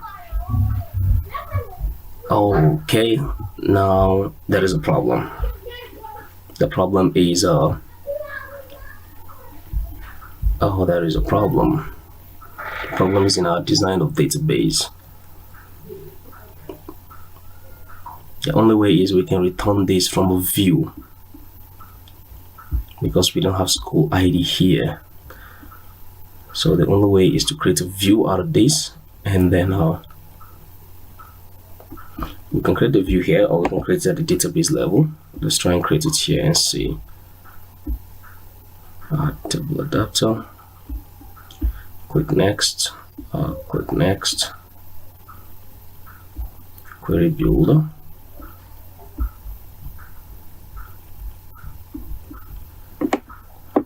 So we add school, and then oh,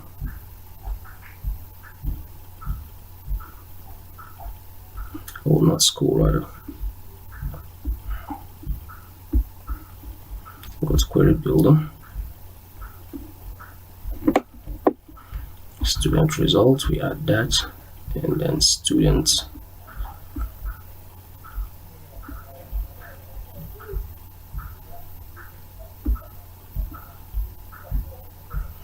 So we have these, and select everything here. Well, still we're just going to get a school ID, of course.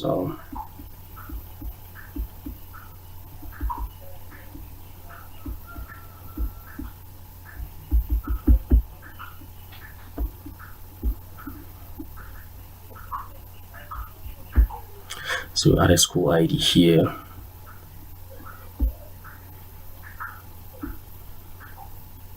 So you can see here's the query we created with inner join, and then if we go next, we uncheck this.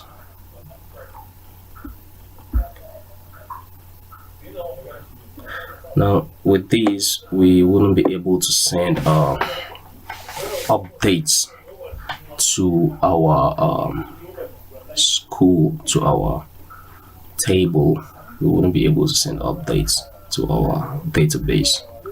But you can see we have school ID here, so we can use these instead of student result. But we can use this as our select. But in updating, we are still going to have problem, because we're using object data source control. We can use an SQL data source control tool to achieve this. We can use SQL data source control tool to achieve this, but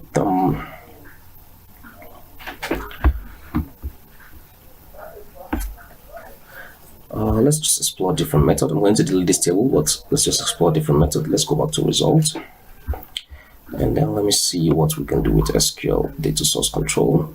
Let's assume I'm dropping an SQL data source control.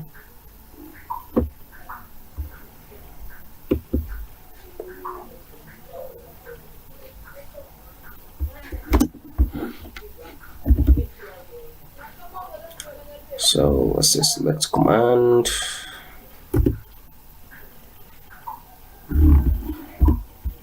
We are going to type the command here.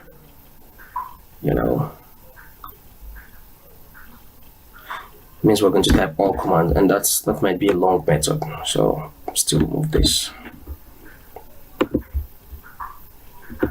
Let's try and create a view here from the database.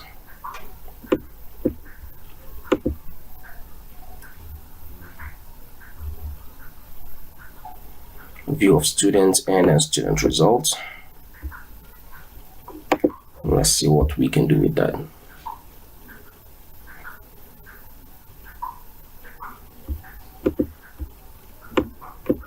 So we have students, we add student results, we add, right? So select everything here.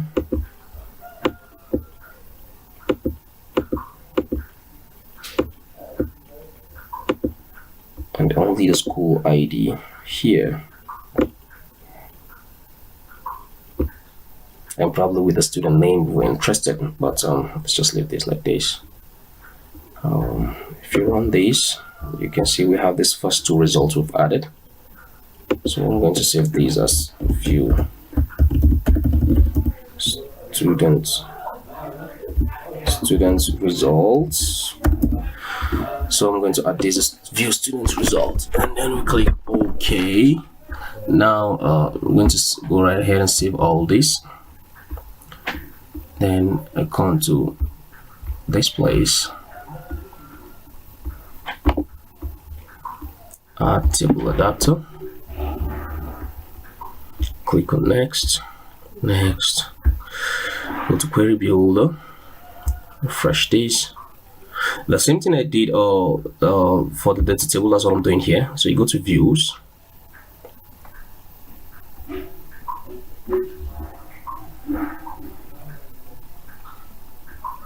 you can refresh this, view student result, close this, and then select all these. I hope this method works how we want. Let's just try it and see.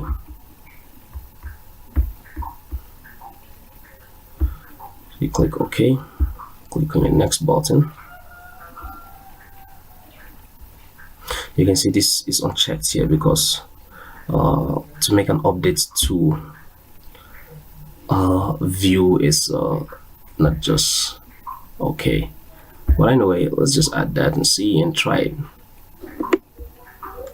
Just add that and try that and see. Let's go back to results.axpx, and then let's change these to view, change this data source to view student results table adapter. And then let's also change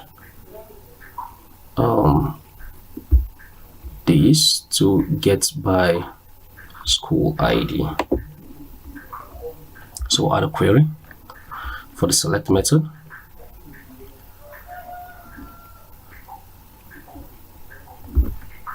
So we say where school ID is at school ID.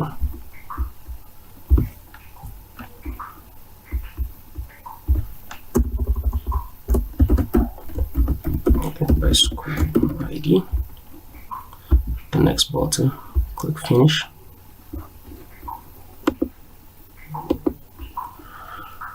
Okay, then that means if we go here, we're going to change this to be get by school ID, the select method.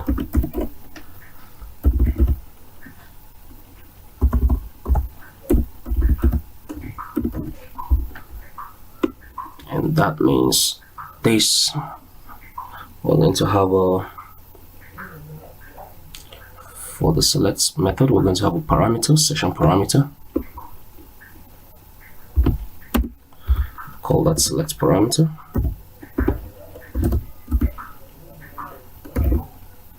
Just like we had here, we can even copy that code and then just make some changes, just like we had here.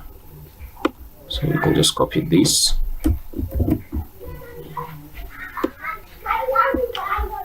And then we drop that here. Let's log out, log in, and see the effect of what we've done, but I'm not really sure of whether this is going to work as I wanted.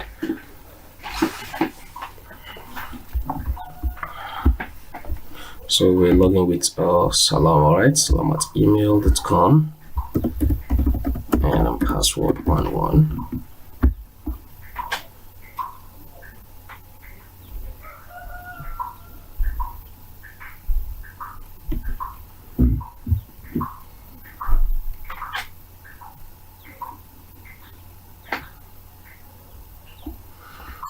If we go to results,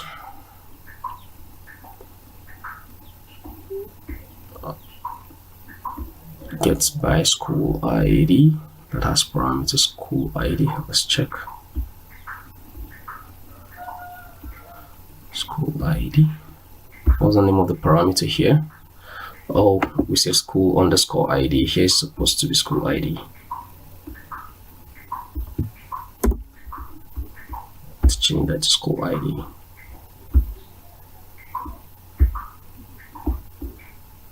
So we change that to school ID, and then we refresh this again.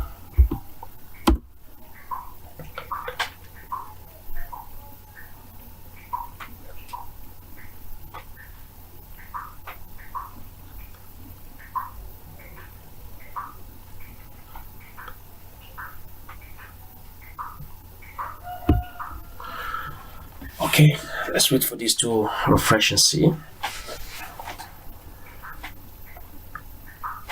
Okay, this has to do with session, so we have to log in again.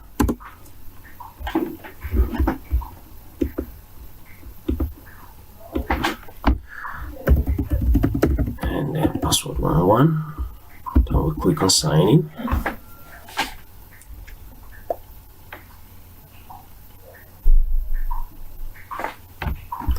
Go to results. So you can see we've achieved what we want, but let's try this out, but I hope it works.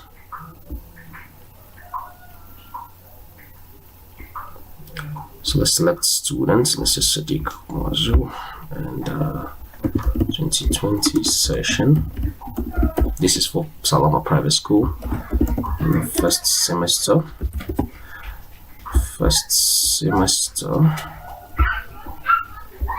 And then English, let's say 45, mathematics 80, basic science 66, and this 77. Let's click update and see. Okay, good. Now I know there's going to be a problem. If we want to find a non-generic method inside that has parameter this. Okay, good.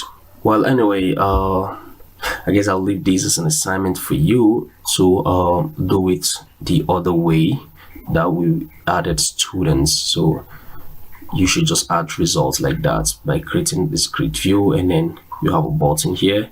You click on this, and then you add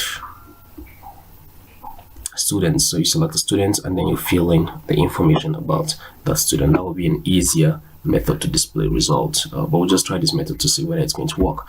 But it didn't work, so you just need to use this method here. So I'm going to leave that as an assignment for you since we've done that with students. Now the next thing is we're going to focus now on SEMA government. Since we're able to mark students for the ABC private schools, we're going to display students on the SEMA government aspect, and then we are going to fill the dashboard and then see their results. And okay, we do that in the next video. Thank you.